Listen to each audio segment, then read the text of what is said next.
வணக்கம். அதிர்வு அதிகாரம் 2 நிகழ்ச்சியில் உங்கள் அனைவரையும் சந்திப்பதில் மகிழ்ச்சி அடைகிறோம். இன்றைய தினமும் நாங்கள் அதிர்வு நிகழ்ச்சிக்காக ஒரு முக்கிய பிரமுகரை அழைத்திருக்கிறோம். அவர் வேறு யாருமல்ல, ஈழமக்கள் ஜனநாயக கட்சியின் செயலாளராகவும் அமைச்சருமான டக்ளஸ் தேவானந்த் அவர்கள். வணக்கம் ஐயா.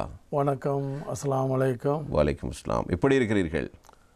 வளமை போல இருக்கிறேன். கடுமையான வேலைப்பளுக்களுக்கு மத்தியில் இந்த நேர்காணலுக்கு ஒத்துக்கொண்டமைக்கு உங்களுக்கு எமது நன்றிகளை நாங்கள் தெரிவித்துக் கொள்கிறோம். என்னுடைய முதல் கேள்வி, தேர்தல் வருமா வராதா? இப்போ நாங்கள் ஆயுத போராட்டத்தில் ஈடுபட்டு தேசிய நீரோட்டத்தில் கலந்து கொண்டு நாடாளுமன்ற ஜனநாயகத்துக்கு ஊடாகத்தான் எங்களுடைய பிரச்சனைகளை தீர்க்கலாம் என்ற ஒரு வழிமுறைக்கு வந்து அதில் தொடர்ந்து கொண்டிருக்கிறோம். அந்த நேரத்தில் எந்த தேர்தல் வந்தாலும் நாங்கள் அதை எதிர்கொள்கிறதுக்கு தயாராக இருக்கின்றோம். ஆனால் இன்றைய நிலைமை ஒரு வித்தியாசமான நிலைமையாக, ஒரு பொருளாதார வீழ்ச்சியில் நாடு போய்கொண்டிருக்கின்றது. அந்த வகையில் இந்த நேரத்தில் தேர்தல் வைக்கலாமா இல்லையா என்ற கருத்துக்கள் போய்கொண்டிருக்கின்றது. எங்களை பொறுத்தவரையில் தேர்தல் நடந்தால் நாங்கள் எதிர்கொள்கிறதுக்கு தயாராக இருக்கிறோம். இந்த முறை வடகிழக்கில் நாங்கள் தனித்து போட்டி போடுகின்றோம். 1000 வேட்பாளர்களுக்கு மேலே, உறுப்பினர்களுக்கு மேலே நாங்கள் அவர்களை உள்வாங்கி வேட்புமனு தாக்கல் செய்திருக்கின்றோம்.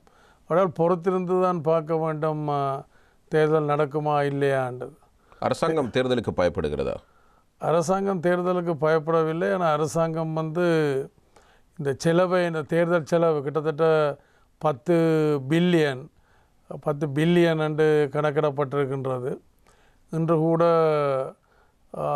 தேர்தல் ஆணைக்குழுவினுடைய ஆணையாளர் திரைசேரிக்கு கடிதம் ஒன்று எழுதியிருக்கின்றார். தங்களுக்கு 10 பில்லியன் தேவைப்படுகின்றது, அந்த காசை தரலாமா இல்லையாண்டு.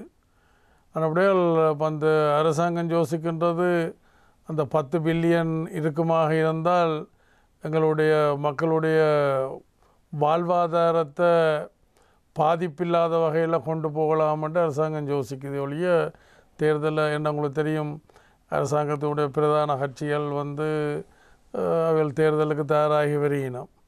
அப்போ தேர்தலுக்கு பயப்படுறதாக இருந்தால் அவள் வேட்புமனு தாக்கல் செய்கிறதிலிருந்து வேறு தடைகளை எல்லாம் போட்டு கொண்டிருப்பினோம். இப்போ அப்படி இல்லை. இப்போ நாங்கள் எல்லோரும் இபிடிபியை பொறுத்த வகையில் வடக்கு கிழக்கு மாகாணங்களில் 8 மாவட்டங்கள்லேயும் நாங்கள் போட்டிடுறோம். அப்போ தேர்தல் நடந்தால் அதை எதிர்கொள்கிறதுக்கு தயாராக இருக்கிறோம். ஆனால் ஐயா, அரசாங்கத்தை பொறுத்தவரையில் அரசாங்கம் பல்வேறு முயற்சிகளை அடுக்கடுக்காக எடுத்து வந்தது.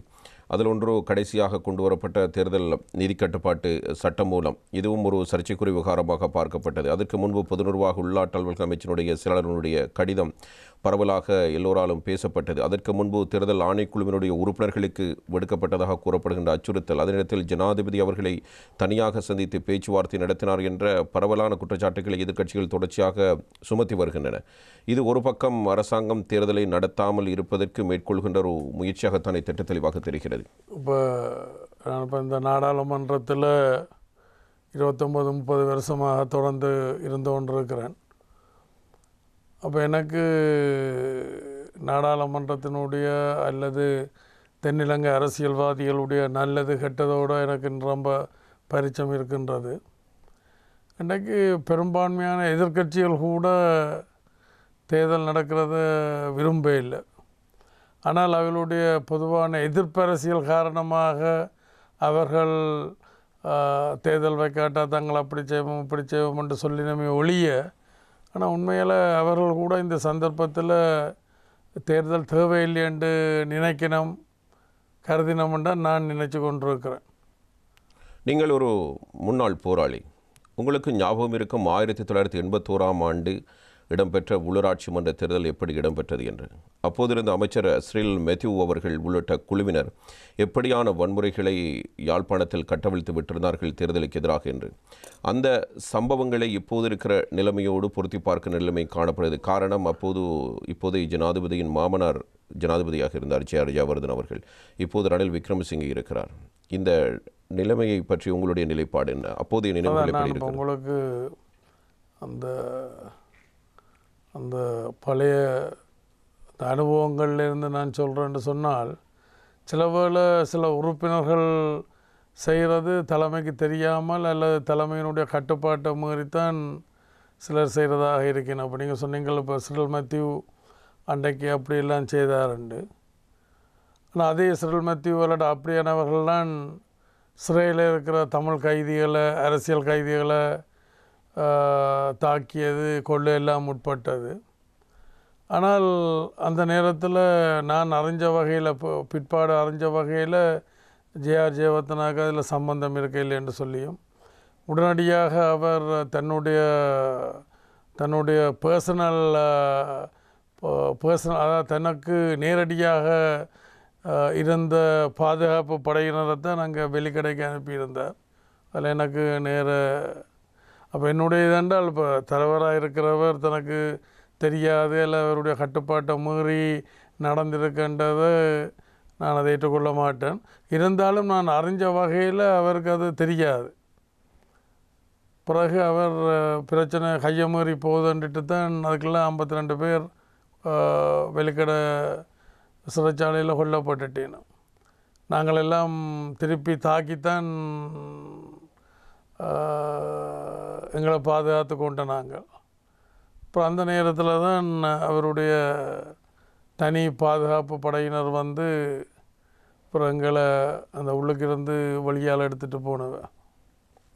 நீங்கள் தனித்து போட்டியிடுவதற்கு எடுத்த தீர்மானம் எப்படியானது? நீங்கள் மொட்டு கட்சியில் அந்த கூட்டணியில் இருந்த ஒரு தலைவர், ஏன் வடக்கு கிழக்கில் வீணை சின்னத்தில் தனியாக போட்டியிட வேண்டும் என்ற தீர்மானத்துக்கு வந்தீர்கள்?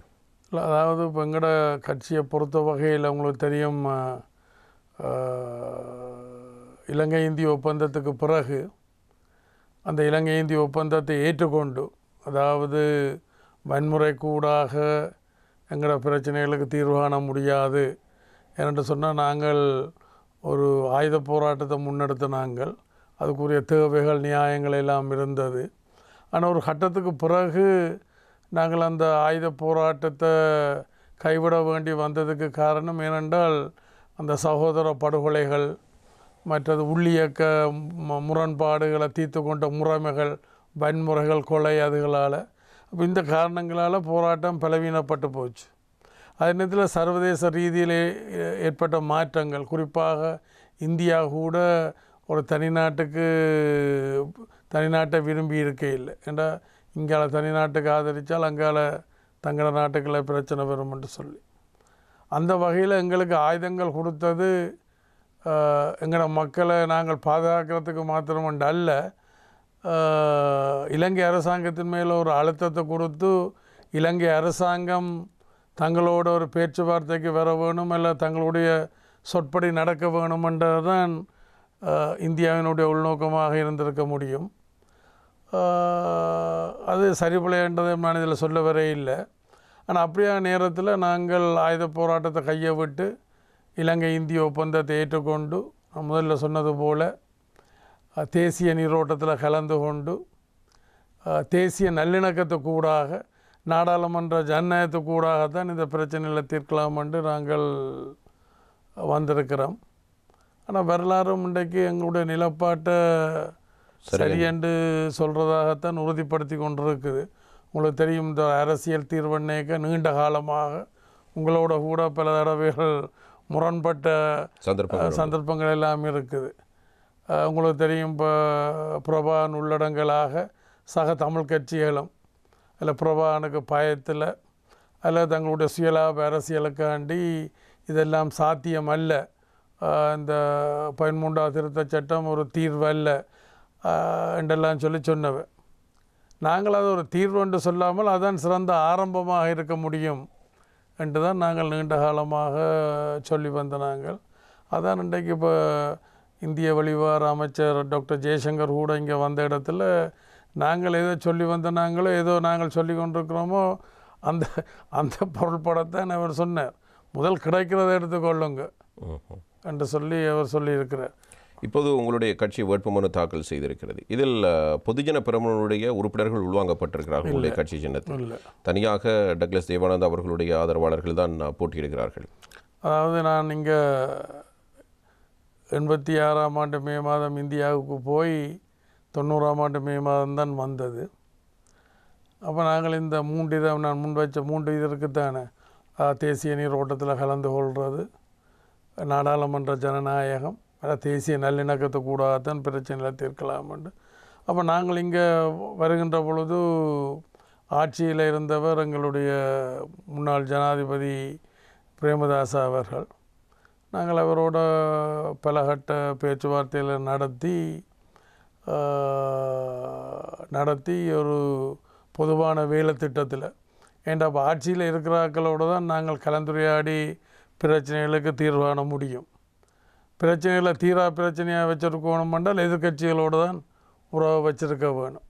ஆனால் நாங்கள் என்ன நாங்கள் என்று சொன்னால் ஆளுங்கட்சியோட ஒரு உறவையும் தேசிய நல்லிணக்கம் காரணமாக எதிர்கட்சிகளோடையும் ஒரு சிநேகபூர்வமான உறவையும் வச்சுருந்த நாங்கள். ஆனால் அதெல்லாம் ரெண்டும் எங்களுக்கு தேவை என்ற வகையில் அது எங்களுடைய அந்த நிலப்பாடு சரியானதுன்றது பல சந்தர்ப்பங்களில் வரலாறு உறுதிப்படுத்தி இருக்கு. இப்போ அப்படி நாங்கள் இங்கே வார நேரத்தில் முதல் தேர்தல் அப்போ பிரேமதாசா முன்னாள் ஜனாதிபதி பிரேமதாசா கொல்லப்பட்டு இடைக்கால ஜனாதிபதியாக டிங்கிரி பண்டா விஜயதுங்கா இருந்தவர். அந்த நேரத்தில் நாடாளுமன்ற தேர்தலுக்கு போக விரும்பி இருந்தவர். அப்போ அந்த நேரத்தில் தங்களுடைய சின்னத்தில் தான் கேட்க வேணுமென்றதை வலியுறுத்தினவர். அப்போ நான் சொல்லி போட்டேன், இல்லை நாங்கள் வீண சின்னத்தில் தான் கேட்க விரும்புகிறோம்ண்டு. அப்போ சொல்லிச்சுன்னா இந்த ஆனாப்பட்ட தொண்டமான ஐயா கூட சேவல் சின்னத்தில் கேட்காமல் தங்களுடைய ஜான சின்னத்தில் கேட்டிருக்கிறாராண்டு. அப்புறம் அவருடைய பிரச்சனைகள் வேறு எங்களுடைய பிரச்சனைகள் வேறு என்று சொல்லி ஒரு விவாதத்துக்கு பிறகு சரி ஜானையும் வேண்டாம் வீணையும் வேண்டாம் பொது சின்னத்தில் சுயேட்சையில் கேட்போம் என்று சொல்லி முடிவெடுத்தது. அப்போ அண்டையிலிருந்து இன்று வர தென்னிலங்கை கட்சிகள் என்னுடைய இந்த தேசிய நல்லிணக்கம் காரணமாக என்னையும் தங்களோட சேர்த்து கொண்டு போகத்தான் விரும்பியிருந்தவை. அப்போ நான் மத்தியில் கூட்டாட்சி மாநிலத்தில் சுயாட்சி என்ற ஒரு கோஷத்தை முன் வச்சு வந்த நாங்கள் அந்த வகையில் ஆட்சியில் நாங்கள் பங்கெடுக்கிறதுக்கு கூடாகத்தான் மக்களுடைய பிரச்சனைக்கு தீர்வான முடியுமென்றதை நாங்கள் நம்புகிறோம். போராட்டத்தில் நீங்கள் ஒரு மிகப்பெரிய பாடத்தை கற்றுக்கொண்டீர்கள். அதன் மூலமாக நீங்கள் முன்வைத்த தீர்வு திட்டம் அல்லது வடகிழக்கு ஒப்பந்தம் 13ஐ அடிப்படையாக கொண்டு அதனை ஒரு ஆரம்பமாக கொண்டு நாங்கள் அடுத்த கட்டத்தை நோக்கி நகரலாம் என்பது உங்களுடைய நம்பிக்கையாக இருந்தது. அது ஓரளவுக்கு யதார்த்தபூர்வமானதாக இன்றைய கள நிலவரத்தை பார்க்கின்ற பொழுது சரியாகவே புரிகிறது. ஆனால் நீங்கள் கோட்டாபயவை ஜனாதிபதியாக கொண்டு வர வேண்டும் என்ற முடிவு சரியானதா? இல்லை, இப்போ நாங்கள் விரும்புகிறோமோ விரும்ப இல்லையோ யதார்த்தம் என்றதில் அந்த சூழ்நிலை ஒன்று இருக்குத்தானே. இப்போ நாங்கள் பிரபாகரன் தொடர்ந்து வன்முறையில் போக வேணும் என்று நாங்கள் விரும்பி இருக்க இல்லை, அதை நாங்கள் ஏற்றுக்கொள்ளவும் இல்லை. ஆனால் அதே நேரத்தில் நாங்கள் விரும்பியோ விரும்பாமலோ அந்த போக்கு பரவலாக இருந்திருக்குது. அதே போல் கோட்டாபே ஜனாதிபதியாக பாரதத்துக்குரிய ஒரு சூழல் தென்னிலங்கை மக்களுடைய தீர்மானங்கள் அப்படி இருந்தபடியினால் சரி நாங்கள் விரும்புகிறோமோ விரும்ப இல்லையோ அதை ஏற்றுக்கொண்டு அது கூடாகத்தான், அதாவது ஒரு சுழிக்கில் நாங்கள் சிக்கப்பட்டால் அதுலேருந்து வெளியால் வர முடியாது, அதோடு சேர்ந்து சுற்றித்தான் வெளியால் வரலாமே ஒழிய அதுலேருந்து வெளியால் வர வழிகட்டால் அது உடைஞ்சிடும். நீங்கள் அந்த சூழல் என்று குறிப்பிட்டது யார் வெற்றி பெறுவார்கள் என்பதை கணிப்பாக கொண்டா நீங்கள் அந்த தீர்மானத்தை எடுக்கிறது? ஜனாதிபதி தேர்தலில் சஜித்தா கோட்டாபயா என்று பார்க்கின்ற பொழுது கோட்டாபய வெற்றி பெறுவார் என்ற கணிப்பீட்டின் அடிப்படையில் நீங்கள் அவரை ஆதரிக்கிறீர்கள் அல்லது வேறு? அது மாத்திரம் அல்ல, எங்களுக்கு அந்த அரசியல் கட்சியோட ஒரு நெருக்கமான ஒரு புரிந்துணர்வு ஒன்று இருந்தது. அவர்களும் எங்களை விளங்கி கொண்டிருந்தார்கள். அந்த வகையில் நாங்கள் அவரை ஆதரித்தோம். சஜித் பிரேமதாசா கூட இப்போ இங்கே நடக்க இருந்த தேர்தலில் இங்கே இந்த நாடாளுமன்றத்தில் ஜனாதிபதி தெரிவு சம்பந்தமான தேர்தல் இருக்கைகளை கூட அவர் என்னோட தொடர்பு கொண்டு கேட்டால் நீங்கள் தன்னுடைய தகப்பனாருடைய ஒரு நெருக்கமான ஒரு நண்பர் தனக்கு ஆதரிக்க சொல்லி கேட்டிருந்தார். அதுபோல் டலசலவு பெருமாம் என்னோட நெருக்கமான ஒரு உறவுள்ளவர், ஒருத்தர் புரிந்து கொண்ட நாங்கள், அவரும் கேட்டிருந்தார். ஆனால் நான் அந்த சூழலில் உங்களோட உறவே இல்லாதல், உறவை அதிகளவில் பேணாத அப்படியாண்டு இல்லை. முதல் நாங்கள் இங்கே 90ஆம் ஆண்டு வந்த நேரத்தில் அவரோட எங்களுக்கு ஒரு புரிந்துணர்வு ஏற்பட்டிருந்தது, அவருக்கும் எங்களுக்கும் இடையில். ஆனால் நீங்கள் இக்காலத்திலும் தேர்தலில் அவருக்கு ஆதரவளித்த நிலைமை இருக்கையிலேன் என்று சொன்னால் அவருடைய சில நிலப்பாடுகள், இப்போ உதாரணத்துக்கு பிரபாகரனை ஆதரிக்க வழி கிடைக்கல, எங்களால் அதை ஏற்றுக்கொள்ளக்கூடிய நிலைமையில் இல்லை. ரெண்டாவது அந்த டிஎன்ஏ என்று சொல்கிறது தானே, டிஎன்ஏ என்று நான் அன்றைக்கு சொன்னேன், டைகர் நாமினேட்டட் ஏஜென்ட்ஸ் என்று சொல்லி.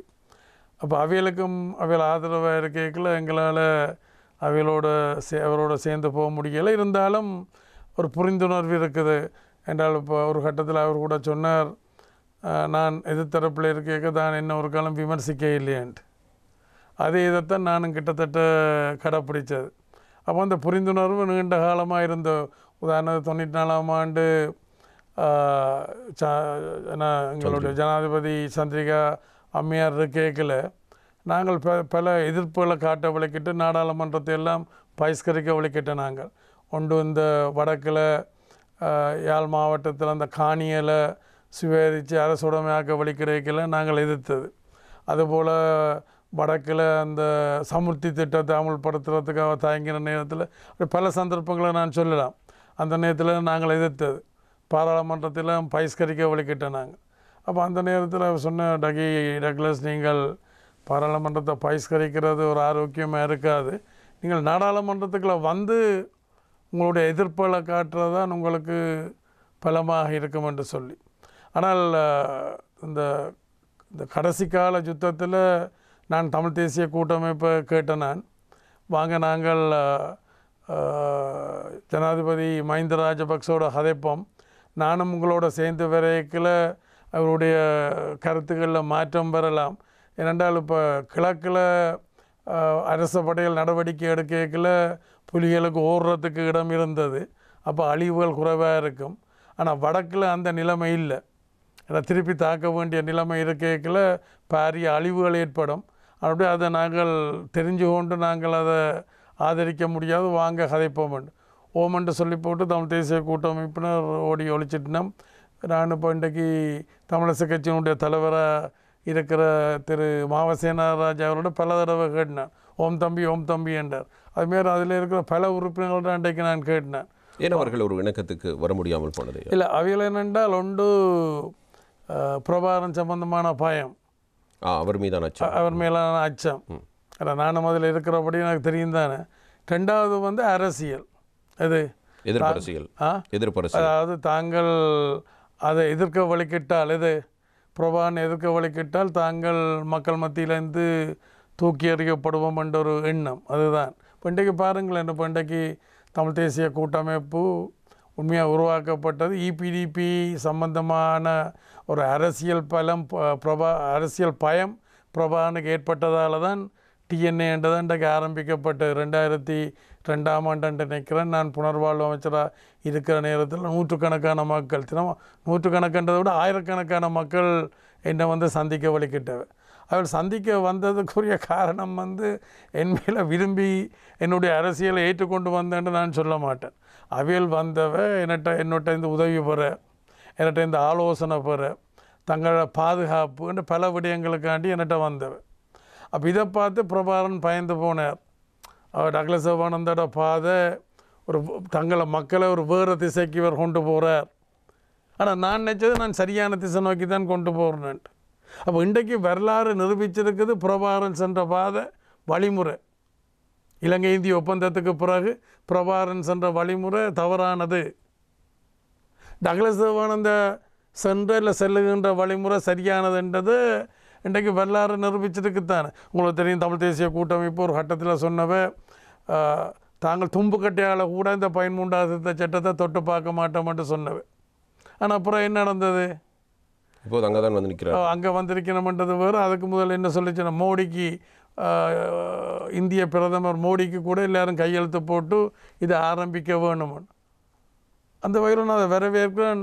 சரி, அதாவது காலங்கடந்து கண்கட்ட புற சூரிய நமஸ்காரம் என்று சொல்லுவேனும், இருந்தாலும் காலம் கடந்தாவது அவையில் வந்ததுக்கு நான் அதை வரவேற்க நல்ல விஷயம். அப்போ இந்த 2002ஆம் ஆண்டு இந்த இந்த மக்கள் என்ன நோக்கி அணிதிரளை ஆயிரக்கணக்கில், நீங்கள் படங்களை பார்த்தா தெரியும், ஆயிரக்கணக்கில். அப்போ பிரபாகரனுக்கு ஒரு அரசியல் பயன்துறை. நான் ஒரு வேறு மாற்று வழியைத்தான் நான் காட்டுறேன்.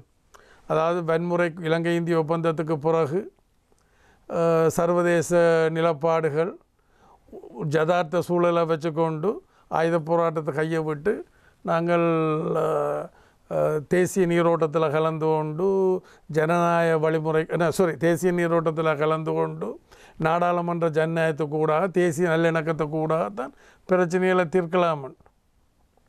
அப்போ அவர் அது துரோகம், பிரபாகரன் சொன்னது இல்லை, இது துரோகத்தினமன். பிரபாகரன் சொல்கிறாருன்றதுக்காண்டி பயத்திலையும் சுயலாப அரசியலுக்காண்டியும் சக கட்சியிலும் அவரோட நின்றது. ஆனால் அன்றைக்கு அவள் இங்கெல்லாம் நான் வந்திருக்கிறேன். அப்போ அன்றைக்கு இவர் தனித்தனியாக போட்டி போட்ட இந்த சக தமிழ் கட்சியில் இயக்கங்களை இல்லை இயக்க கட்சியில் ஒன்று சேர்த்து ஒரு நெல்லிக்காய் மூட்டை மாதிரி கட்டி விட்டுட்டு போயிட்டார். இன்றைக்கு பிரபாகரன் இல்லை, கட்டு கலண்டுட்டுது. கட்டு கலண்டா என்ன செய்யும்? அது இந்த உருளைக்கிழங்கு மூட்டை மாதிரி நெல்லிக்காய் மூட்டை மாதிரி எல்லாம் உருண்டு போய் இன்றைக்கு எல்லாம் பிரிஞ்சு போய் நிற்கிறோம். அப்போ என்னுடைய இது ஐக்கியம் என்பது தனித்தனியை போட்டி போட்டு மக்களுடைய ஆணையை பெற்று பிறகு ஒரு கொள்கை ரீதியில் ஒன்று சேர்றது தான், இல்லை பொது இணக்கப்பாட்டுக்கு வர்றது தான் சரியான ஐக்கியமாக இருக்க மட்டும் நினைக்கிறேன். நீங்கள் அரசியலுக்கு வந்த காலப்பகுதிகளில் இருந்த 2 பெரும் தலைவர்கள் என்று பார்த்தால் பிரேமதாசுவை தாண்டி சந்திரிகா, ரணில், நீங்கள் எப்போதும் அந்த இடதுசாரி சிந்தனை உள்ளவர்கள் பக்கம்தான் உங்களுடைய ஆதரவு எப்போதும் இருந்திருக்கிறது.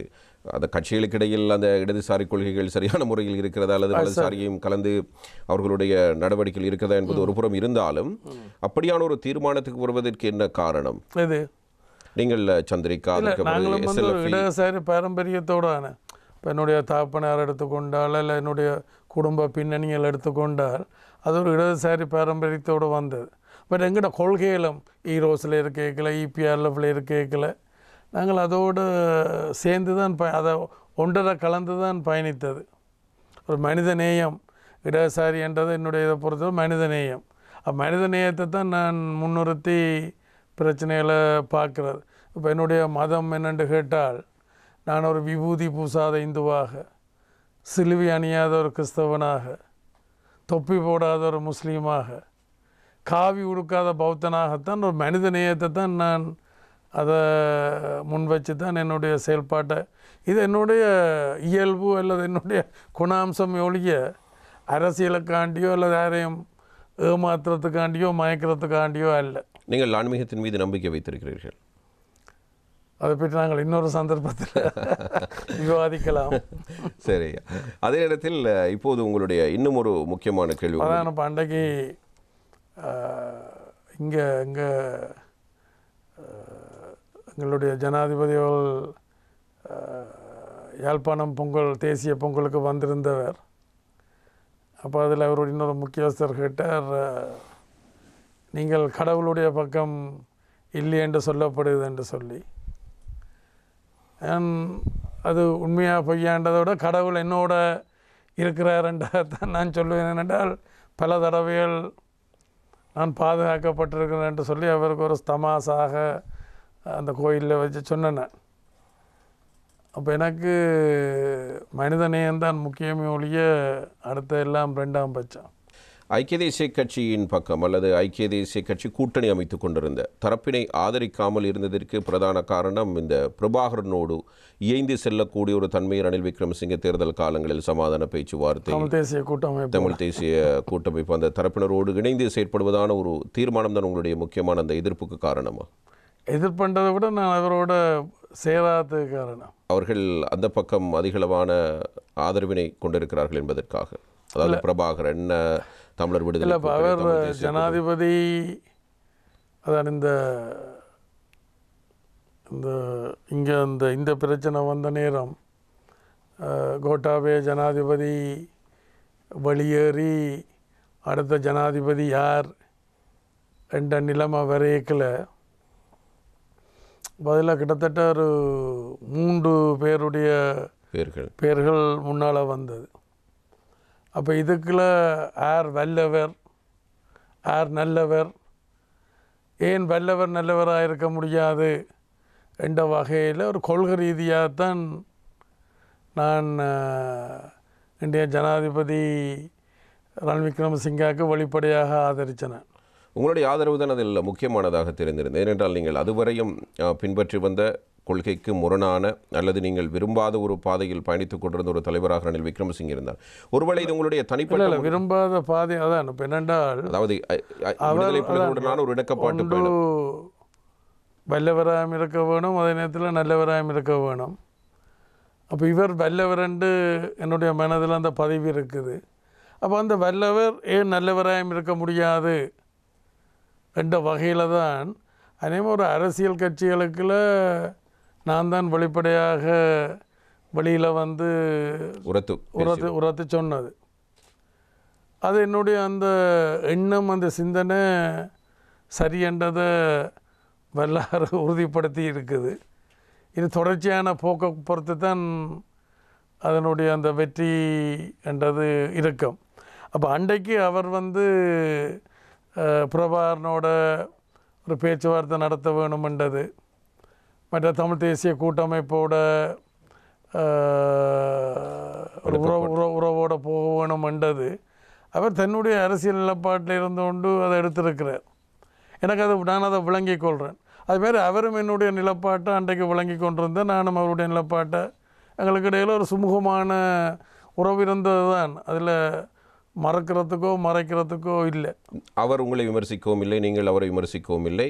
இருவரும் வெவ்வேறாக இருந்தாலும் ஒருவர் புரிந்து கொண்டு செயற்பாட்டில் அது 90ஆம் ஆண்டிலிருந்து எங்களுக்கு இடையில் ஏற்பட்ட, நான் இங்கே வந்த நாளில் இருந்து அவரோட கலந்துரையாடி அவர் ஒரு எதிர்காலத்தில் இந்த நாட்டினுடைய தலைவராக வரக்கூடிய அந்த ஆளுமையெல்லாம் இருக்கின்ற ஒரு பதிவு என்னுடைய மனதில் இருந்தபடியினார். இப்போ நான் அடிக்கடி இன்னொன்று சொல்கிறது வந்து இந்த போராட்டத்தை பற்றி நீங்கள் அப்போது கதைச்சிங்கள்.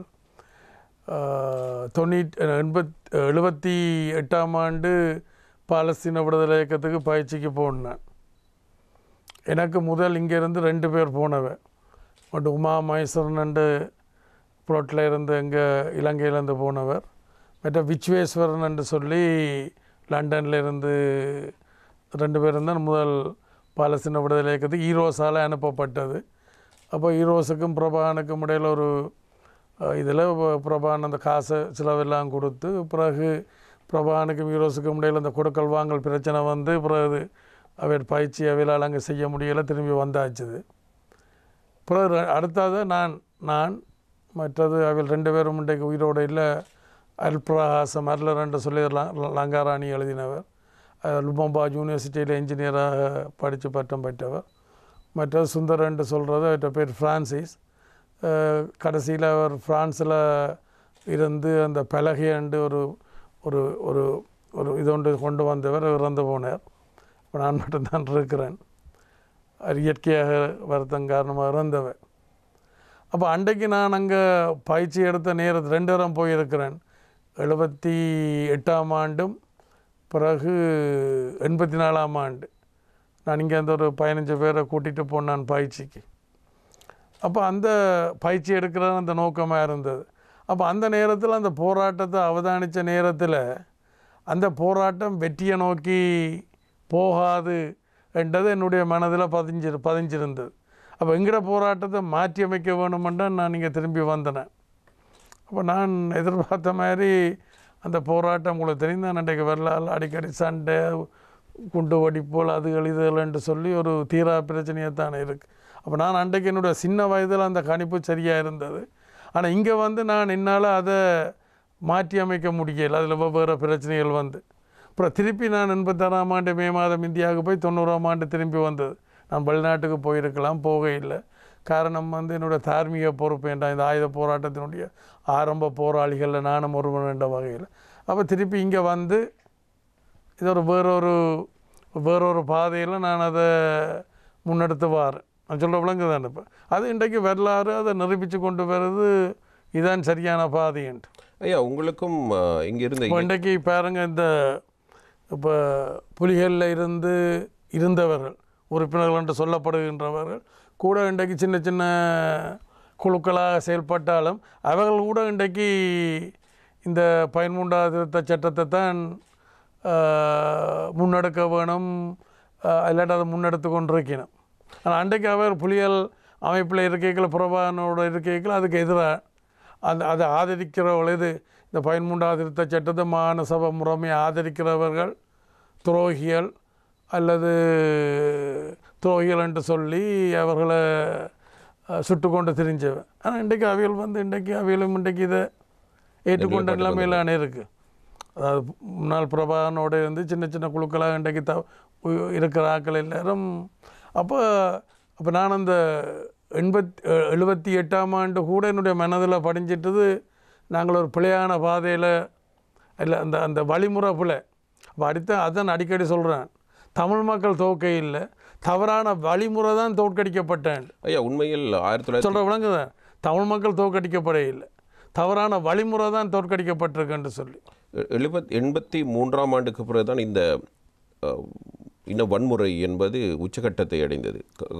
78ஆம் ஆண்டு இந்த கணிப்புக்கு வருகிறீர்கள் எந்த அடிப்படையில்? வன்முறை என்று நான் சொல்ல மாட்டேன், அது ஒரு ஆயுத போராட்டம், அது ஒரு போராட்டம் என்றதான். வன்முறை என்று எப்போ சொல்லுவேன்டா, இலங்கை இந்திய ஒப்பந்தத்துக்கு பிறகுதான் நான் அதை ஒரு வன்முறை என்றதை நான் எடுத்துக்கிறேன். அப்படிதான் நான் நினைக்கிறேன், நான் நம்புகிறேன். நானும் முந்தி போராடிட்டேன்ன்றதுக்காண்டி நான் அதை நியாயப்படுத்த வரையில்லை. அன்றைக்கு எங்களுக்கு ஒரு தேவை இருந்தது. உலக வரலாற்றில் இந்த தேவைகள் இப்படியான சூழலில் நாங்கள் கணக்கு கண்டது. என்னுடைய கேள்வி, நீங்கள் 1978ஆம் ஆண்டே இது இந்த பயணம் சரியானதாக இருக்காது என்ற ஒரு உணர்வினை நீங்கள் பெறுகிறீர்கள். அந்த எண்ணம் வருவதற்கு என்ன காரணம்? நாங்கள் பாலஸ்தீன விடுதலை போராட்டத்தை நான் நேரில் பார்த்துருக்கிறேன். நீங்கள் அந்த இயக்கத்தோடு இங்கிருந்த இயக்கங்களுக்கு எப்படி தொடர்பு வந்தது? அது ஈரோஸில் இருக்கல இல்லை, நீங்கள் அந்த காலத்தில் எப்படி அந்த அங்கே ஈரோஸினுடைய தலைமைப்பீடம் லண்டனில் இருந்தது. அப்போ அவையெல்லாம் பாலஸ்தீன விடுதலை இயக்கத்தோட தொடர்பு ஏற்படுத்தி பிரபாகரனோட கதைச்சு முதல் கட்டமாக இங்கேருந்து 2 பேர் பிரபாகரனுடைய இயக்கம் சார்பில் 2 பேர் பயிற்சிக்கு போனவ. அதில் அந்த புலட்டினுடைய தலைவராக இருந்த உமா மகேஸ்வரன் அவர்கள், அப்புறம் விச்வேஸ்வரன் என்று சொல்லி லண்டனில் நர்சிங் ஆஃபீஸராக இருந்த இவெல்லாம் போனது. அப்புறம் ஈரோஸுக்கும் பிரபாகரனுக்கும் இடையில் அந்த கொடுக்கல் வாங்கல் பிரச்சனையில் ஈரோஸ் அவர்களுக்கான பயிற்சி அங்கே பயிற்சி கொடுக்க வேண்டாம்ட்டு அவர்களுக்கு இந்த இதை பயன்படுத்தி திருப்பி அனுப்பிடணும் இங்கே. அப்புறம் அடுத்த இதில் நான் போனது. அதே நேரத்தில் லண்டனில் இருந்தும் ஒரு பகுதியை ஈரோஸ் அனுப்பியிருந்தது பயிற்சிக்கு பாலஸ்தீனத்துக்கு. உங்களுக்கும் பிரபாகரனுக்கும் என்ன பிரச்சனை? ஒரு பிரச்சனையும் இல்லை, கொள்கை ரீதியிலான பிரச்சனை. அதாவது பிரபாகரனுடைய அந்த வழிமுறை இருக்குத்தானே, அந்த வழிமுறையை என்னால் ஏற்றுக்கொள்ள முடியவில்லை. அதுக்கு முதல் ஆரம்பத்தில் நாங்கள் எப்படி சொல்லலாம், இப்போ ஒரு விடுதலை போராட்டத்தில் ஈர்க்கப்பட்டு அப்போ தான் நாங்கள் தென்னிலங்கை அரசுடைய பயங்கரவாதம் என்று நாங்கள் சொல்லலாம். தென்னிலங்கை அரசாங்கத்துடைய பயங்கரவாதம் என்று சொல்லிக்கல நாங்கள் வன்முறை ரீதியாக தொடர்ச்சியான கலவரங்கள் அல்லது கல்வியில் அல்லது அபிவிருத்திகள் எல்லாம் நாங்கள் புறக்கணிக்கப்பட்டிருந்த நாங்கள். அந்த வகையில் ஒரு ஆயுத போராட்டத்துக்கு ஊடாகத்தான் இந்த பிரச்சனைக்கு தீர்வு காணலாம் மட்டும் நாங்கள் வழிகிட்டது. அப்புறம் ஒரு கட்டத்துக்கு பிறகு இந்த இலங்கை இந்திய ஒப்பந்தம் ஏற்பட்டது. அப்போ இது இலங்கை இந்திய ஒப்பந்தம் நான் அடிக்கடி ஒன்று சொல்கிறது, இந்த எங்கள் திம்பு பேச்சுவார்த்தையில் 5 இயக்கங்கள், ஈரோஸ், EPRLF, டெலோ, பிளட், டைகர்ஸ், மற்றது தமிழர் விடுதலை கூட்டணி. அப்போ அந்த பேச்சுவார்த்தையில் எங்களுக்கு அந்த பேச்சுவார்த்தையின் மேலே நம்பிக்கையும் இருக்கையில், அதாவது இலங்கை அரசியல் மேலே நம்பிக்கையும் இல்லை. மற்ற பேச்சுவார்த்தை கூடாக பிரச்சனையை தீர்க்கவும் நாங்கள் விரும்பி இருக்கையில் அப்போ அந்த பேச்சுவார்த்தையை உடைக்க வேணும். அந்த பேச்சுவார்த்தையை உடைக்க வேணும் என்று சொன்னால் இலங்கை அரசாங்கத்தால் ஏற்றுக்கொள்ள முடியாத ஒன்றை நாங்கள் முன்வைக்க வேணும். அது தமிழ் பேசும் மக்களுடைய உச்சகட்டமான கோஷமாக இருக்க வேணும் என்று சொல்லித்தான் திம்பு கோரிக்கை என்று 4 வச்சது.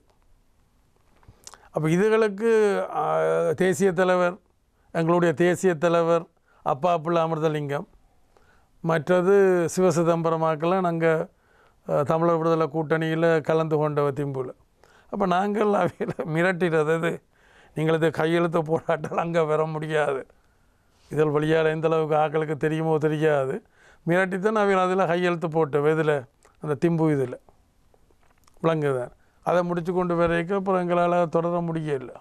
நீங்கள் பிரபாகரனோடு கொள்கை ரீதியில் பிரிந்து போனதற்கு பிறகு மீண்டும் அவரோடு சேர வேண்டும் என்ற எண்ணம் எப்போதாவது உங்களுக்கு வந்ததா, அல்லது அவர் உங்களை தொடர்பு கொண்டு பேச வேண்டும் என்று அல்லது நினைத்துக் கொள்ள வேண்டும் என்ற ஒரு எண்ணம் சூழல் வந்ததா? சூளமாட்டு சம்பவத்தில் ஈடுபட்டு சென்னை சிறையில் இருக்கையில் பிரபாகரன் ஒருத்தரை அனுப்பினவர், அவற்ற பேர் சங்கரண்ட, அப்போது இயக்க பேர், அப்போ புலிகளுடைய ஒரு உளவாளி மாதிரி வேலை செய்தது அவற்ற பிரச்சாரம் இதுகளுக்கு. அப்புறம் இங்கே இலங்கையில் திரும்பி வந்த பேரை நான் மறந்து போனேன். பிரபாகரனுடைய அந்த பறவைப்படை இருக்குத்தானே, பறவைப்படை என்றால் எது, பிரபாகரனுடைய அந்த விமானம் இதெல்லாம் சொல்லி கதைப்பினம் தானே, அதுக்கு பொறுப்பாக இருந்தவர். அப்புறம் அவர் அங்கே கொல்லப்பட்டுட்டார். அப்போ அவர் என்கிட்ட சொன்னார், இப்படி தங்களோட தலைவர் தங்களோட என்ன சேர்ந்து வேலை செய்ய சொல்லி கேட்டிருந்தார். அப்போ அந்த நேரத்தில் சிறையில் என்ன பார்க்குறார். அப்போ நான் சொன்னேன், முதல்ல பிரபாகரன்கிட்ட சொல்லுங்க சகோதர படுகொலையில் நிறுத்த சொல்லி. பிரபாகரன் ஒரு குரலில் பேசுகிறதுக்கு தயார் என்றால் நானும் அதுக்கு தயார். உங்களுக்கு உயிர் பயம் இருந்தது, பிரபாகரன் கொலை செய்து விடுவாரோ என்று? இல்லை, கொலை செய்ய சகோதர படுகொலைகளுக்கு கூடாக பிரச்சனைக்கு தீர்வு. நான் சொன்னேன் தானே, இலங்கை இந்திய ஒப்பந்தத்தை நாங்கள் ஏற்றுக்கொண்டு தேசிய நீரோட்டத்தில் கலந்து கொள்றதுக்கு காரணம் சர்வதேச சூழல் மாத்திரமல்ல, இந்த சகோதர படுகொலைகள் இயக்கங்களுக்குள்ளுக்கு ஏற்படுற பிரச்சனைகளை வன்முறை கூடாக கொலைகளுக்கூடாக தீர்த்து கொள்கிற முறைமைகள் எங்களோட போராட்டத்தை பலவீனப்பட்டு திசை திருப்பி போட்டுது. அப்படியா ஒரு நிலைமை ஏன் ஐயா தோற்றம் பெற்றது? அதான். அப்போ அப்படி கேட்கல அவர் என்னட்ட கேட்குறார், அவர் தங்களோட சேர்ந்து வேலை செய்ய சொன்னு சொல்லி. அப்புறம் இன்னொரு கட்டத்தில் இந்த சில முக்கிய பிரமுகர்கள் எனக்கு உடனே ஞாபகம் வர நேரத்தில் பிபிசியில் ஆனந்தி என்று சொல்லி ஒரு என்னென்று சொல்கிற ஒரு ஆனந்தி தெரிந்தானே உங்களுக்கு? கேள்விப்பட்டிருக்கிறேன். ஆனந்தி என்று சொல்லி அதனுடைய பிபிசியினுடைய தமிழ் சேவைக்கு பொறுப்பாக இருந்தவர். உதாரணத்துக்கு உண்டு, அல்ல இன்றைக்கும் வெவ்வேறு ஆக்களை நான் சொல்ல முடியும். அவையில் என்னட்டெடுத்து கேட்டவ, நீங்களும் பிரபாகரனும் ஒன்று சேர்ந்தால் ஒரு பலமான இதாக கொண்டு போகலாம் என்று சொல்லி. அப்போ அவைகளுக்கும் நான் இதைத்தான் சொன்னேன், முதல் பிரபாகரன்ட்ட சொல்லுங்கள் சகோதர படுகொலையில் கையை விட சொல்லி, அதுக்கப்புறம் அவன் ஒரு குரலில் பேசுகிறதுக்கு தயாரென்று சொன்னால் நான் கதைக்கிறதுக்கு தயாரெண்டான்னு சொன்னது. ஆனால் அதே நேரத்தில் நான் இந்தியாவுக்கு போன கதை சொன்னேன் தானே, இந்தியாவுக்கு போனேன்னு சொல்லி 86 மேயில். அப்போ நான் இந்தியாவுக்கு போகிறதுக்கு காரணம் உண்டு, இபிஆர்எஃப்களில் இருக்கக்கூடிய பிரச்சனைகளை ஒரு பேச்சுவார்த்தை கூடாக, ஏன்னா மற்ற இயக்கங்கள் எல்லாம் தங்களுக்கு உள்ள பிரச்சனைகளை வன்முறை கூடாக கொலைகளுக்கு கூடாக தான் தீர்த்து கொண்டது. ஆனால் நான் இபிஆர்எஃப்க்கு பொறுப்பாக இருக்க மாட்டோம், நான் அதுக்கு இடம் கொடுக்கையில். அப்போ இந்தியாவுக்கு போனதுக்கு அது ஒரு காரணம். ரெண்டாவது காரணம் பிரபாகரன் உள்ளடங்களாக இயக்க தலைமைகளோட கலந்துரையாடி ஒரு பொது இணக்கப்பாடு, ஒரு பொது வேலை திட்டத்தில் வேலை செய்து நாட்டைய மக்களையும் விடுவித்த பிறகு நீங்கள் உங்களோட கொள்கையை மக்கள்கிட்ட வைங்க, நாங்கள் எங்களோட கொள்கையை மக்கள்கிட்ட வைக்கிறோம், மக்கள் யாரை தெரிவு செய்யணுமோ அவைகள் ஆளட்டும், ஆட்சியை செய்யட்டும் என்ற இது இல்லை. அப்போ அந்த வகையில் பிரபாகரனோட அந்த நேரத்தை பொருத்தி போகல நாவாத்தோழர் தான் கடைசியில் சொல்லி போட்டால் தான் பெற இல்லையன்ட்டு. அப்போ நான் சுரேஷ் பிரமச்சந்திரன், வரதாய பெருமாள், மற்ற அந்த குறிப்பெழுதுறதுக்குன்ட்டு சொல்லி அந்த கிருவான்ட்டு சொல்லி அவர் காரதி வச்சிருந்தவர் குறிப்பெழுதுறதுக்கு பிறகு அந்த வடகிழக்கு மாகாண சபையில் அந்த நிதி அமைச்சராக இருந்தவர். அப்போ அங்கே போனால் அப்படி பெரிய மேசை, இவர் நம்மளோட தலைவர் ஏன்னா நாவாத்தோழர் வரையில்லைண்டா பிரபாகரன் வரமாட்டான் தானே தலைவர், அங்கால பாலசிங்கம், ஜோகி திலகர், இங்கால நாங்கள். அப்போ ரெண்டு பேரும் இவர் இங்கால பந்தரிக்க அவையில் அடிக்கிறது தத்துவ வித்தகத்தனம். அப்போ நான் இடையில எழுப்பி சொன்னேன், நீங்கள் இங்கே மூக்க முட்டை விளங்கிட்டு குத்துவியல் அடிபட்டு சாகிற சாதாரண மக்களுடைய பிள்ளைகளும் சாதாரண மக்களும் தான் பாதிக்கப்பட போயினோம் என்று சொல்லி நான் எழுப்பினதோடு அந்த பேச்சுவார்த்தை முடிஞ்சது. சுமார் ஒரு வரலாற்று பதிவுக்காண்டி சொல்கிறேன். அப்போ அதுபோல தான் அப்போ அந்த நேரத்தில் பிறகு தான் பிரபாகரன் ஆக்களை விட்டது. அந்த நேரத்தில் பிரபாகரன் என்ன பல தடவைகள் கொள்றதுக்கு முயற்சி பண்ணாண்டு அரசியல் பயமொழியும் வேறு ஒன்றும் இல்லை. எனக்கு இந்த கொலைகளுக்கு ஊடாக வன்முறைகளுக்கு ஊடாக பிரச்சனைகளை தீர்க்கலாம்ன்ற நம்பிக்கை எனக்கு இல்லை. இத்தனைக்கும் நான் ஆயுத போராட்டத்தில் ஈடுபட்டிருந்தாலும் அதுக்கு தலைமை தாங்கி இருந்தாலும் ஒரு ஆசிரியர் ஒரு பிரம்பை கையில் வச்சு கொண்டு அடிப்பேன் அல்லது என்ன மாணவர்களுக்கு ஒரு படிப்பிக்கிற மாதிரி தான் நான் அப்படியான ஒரு சிந்தனையோடு செயல்பட்டது ஒழிய அடித்து துன்புறுத்தி காயப்படுத்தி செய்கிற நோக்கம் எனக்கு இருக்கையில். இந்த போராட்ட இயக்கங்களுடைய ஏனைய உறுப்பினர்கள் கொலை செய்யப்பட்டதுக்கு என்ன காரணம்? எல்டிடி இயக்கத்தினால் அரசியல், அதாவது அரசியல் பயம், இயக்கங்களின் ஊடாக ஏற்படுகின்ற அச்சுறுத்தல் ஒரு பிரதான காரணம். முதல் அதான் இன்னொரு உதாரணத்தை சொல்கிறேன். 85ஆம் ஆண்டு நினைக்கிறேன். இதான வரலாற்றில் கனவேருக்கு இந்த பதிவுரை செய்ய வேணுமென்றதுக்காண்டு 85ஆம் ஆண்டு. அப்போ இந்திய படம் வரப்போகுதுன்ற ஒரு வதந்தி, இந்திய படம் வரப்போகுதுன்ற ஒரு வதந்தி. ஐபிகேஎஃப் இல்லை, இந்திய அமைதியாக்கும் படை இல்லை, இந்திய படம். என்ன மாதிரி பங்களாதேஷுக்குள்ள முக்தி பாயினி என்ற பேரில் அதை போய் விடுவிச்சதோ அது மாதிரி டெலோன்ற அமைப்பு கூடாக இங்கே வந்து விடுவிக்க போகுதுன்ற ஒரு வதந்தி. அப்போ நாங்கள் கூடி கதைக்கிறோம் எங்கள் நம்மளோட ஆஃபீஸில் நத்தியடியில் ஈரோஸ். அப்போ நான் இல்லை ஈரோஸ், அப்புறம் நான் இபிஎல்எஃப் வந்தாச்சு. பிறகு புலியில் கிட்டம் தெளிவனம். நாங்கள் டெலோவை கூப்பிடையில் ஏனென்றால் டெலோவை சேர்த்து வச்சுக்காச்சும் அங்கால கதை போயிருந்தேன், அங்கால இந்திய தரப்பு கதை போயிடும்ன்ட்டு டெலோவை கூப்பிடையில் ப்ளொட்டும் சரியாக இருக்கையில். அப்போ நாங்கள் 3 பேரும் தான் கதைக்கிறோம். அப்போ தெளிவன் என்ன கிட்டன்னு சொன்னால் தேவா இந்திய படம் வந்து அடிக்க வேணுமெண்டா. அப்போ நான் சொன்னேன் ஒரு பேரலையை போய் நின்று எதிர்த்து என்ன செய்யும், முடக்கி கரையில் வீசும். அந்த கடல் குளிப்புக்குள்ளே போகிற மாதிரி நாங்கள் எல்லோரும் ஐக்கியப்பட்டு ஒரு பொது வேலை திட்டத்துக்கூடாக இந்திய படைகளை வடகிழக்கினுடைய எல்லையோரங்களுக்கு தள்ளுவோம் அரசியல் ரீதியாக. அப்புறம் நீங்கள் உங்களோட கொள்கையை மக்கள்கிட்ட வைங்க, நாங்கள் எங்களோட கொள்கையை மக்கள்கிட்ட வைக்கிறோம், மக்கள் யாரை தெரிவு செய்யணுமோ அவியல் ஆளட்டம் என்று சொல்லி. அப்போ கிட்டன்னு சொன்னான், இல்லை தேவா உங்களுக்கு இந்திய படையை பற்றி தெரியாது, தாங்கள் அங்கே பயிற்சி எடுத்தது அது டிசிப்ளினான ஃபோர்ஸ்ன்ட்டு சொன்னேன். அப்போ நான் சொன்னேன், இதில் எனக்கு சொல்கிறீர்கள் டிசிப்ளினான ஃபோர்ஸ்ன்னு ஊரெல்லாம் ஒரு பர்பிள் கலரில் தமிழ்களில் மக்கள்ன்ற ஒரு போஸ்டர் அடிச்சிருக்கிறீர்கள். பங்களாதேஷில் என்ன நடந்தது, இந்திய படப்போ அங்கே கொலை கற்பழிப்பெல்லாம் செய்தவ, அப்போ இங்கேயும் வந்து அது செய்யும். இப்போ எனக்கு சொல்கிறீர்கள் இந்திய படையெல்லாம் டிசிப்ளினான ஃபோர்ஸ், நீங்கள் அங்கே பயிற்சி எடுத்தால் தெரியுமான்ட்டு. அப்போ உடனே தெளிவன் சொன்னான், இல்லை தேவாண்டா அப்போ என்ன தேவாண்டா இல்லை நான் கூப்பிட்றது. அப்புறம் தான் டக்ளஸ்ன்றது இடையில் வந்தது. அப்போ தெளிவன் சொன்னால், இல்லை தேவா மக்களை மிரட்டாட்டால் மக்கள் படைகளோடு போய் சேர்ந்துருக்கணும்ன்ட்டு. இது பழைய வரலாறுகள். அப்போ நீங்கள் கேட்ட கேள்வி வந்து இயக்கங்களுடைய அப்போ என்னென்றால் அந்த வன்முறையை கையில் எடுத்தபடியினால் இப்போ பிரபாகரன் கூடின கொலையில் ஈடுபட்டது வந்து ஒரு உயிர் அச்சுறுத்தல்லாம் அது காரணமாக இருந்திருக்க வேணும். பட் அரசியல் ரீதியாக தன்னை மேவிடக்கூடாது. இல்லாட்டி என்ன கொள்ள வேணும் பிரபாகரனுக்கு யார் அந்த இதை கொடுத்தது? என்ன கொள்ள முடியலைன்றால் என்னுடைய தம்பியாரை கடத்தி கொண்டு போனது. இந்த போராட்டத்தில் எனக்கு நிரம்ப பாதிப்புகள் இருக்குது. என்னுடைய தம்பியார் கடத்தி கொண்டு காணாமல் போயிட்டார். அதுமாதிரி எனக்கு நெருக்கமான மகேஸ்வரி வேலாயுதம், அவள் வந்து ஒரு மனித உரிமை சட்டத்தரணி. இந்த இடம் எனக்கு உடனே வருது இல்லை, அந்த நூற்றுக்கணக்கான ஆக்கள் கொல்லப்பட்டு நாவல் குழியில்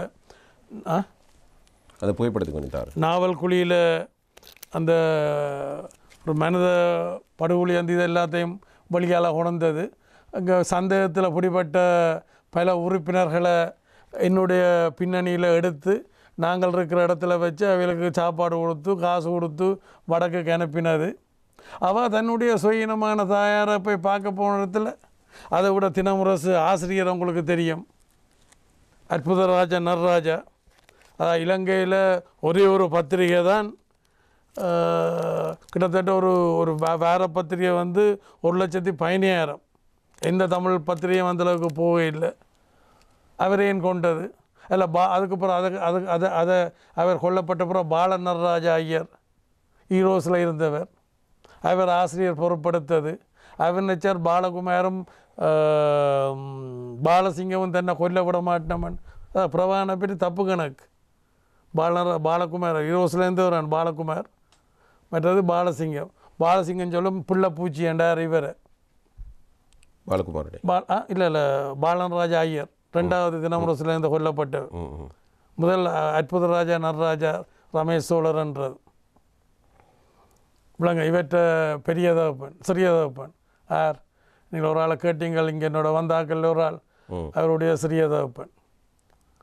அப்படி கனவேறு அப்படி நான் சொல்லலாம். ஒரு அற்புதமான நம்முடைய கட்சி தோழர்கள் அதில் நம்முடைய முக்கியமான ஆக்கள், எனக்கு நெருக்கமாக இருந்த ஆக்களெல்லாம் கொல்லப்பட்டவர்.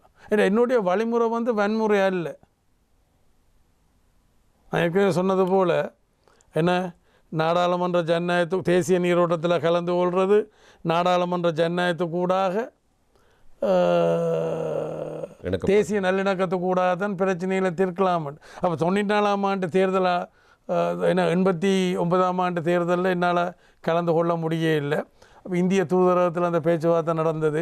ஈரோஸையும் புலிகளையும் ஒரு பக்கமாகவும், மற்ற தேசிய தலைவருடைய தலைமையில் தமிழர் விடுதலை கூட்டணி அப்பாப்புல அமுதலிங்கத்தினுடைய தலைமையில் EPRLF டெலோ ENDLF ஒரு கூட்டாக போட்டு இது பண்ணது.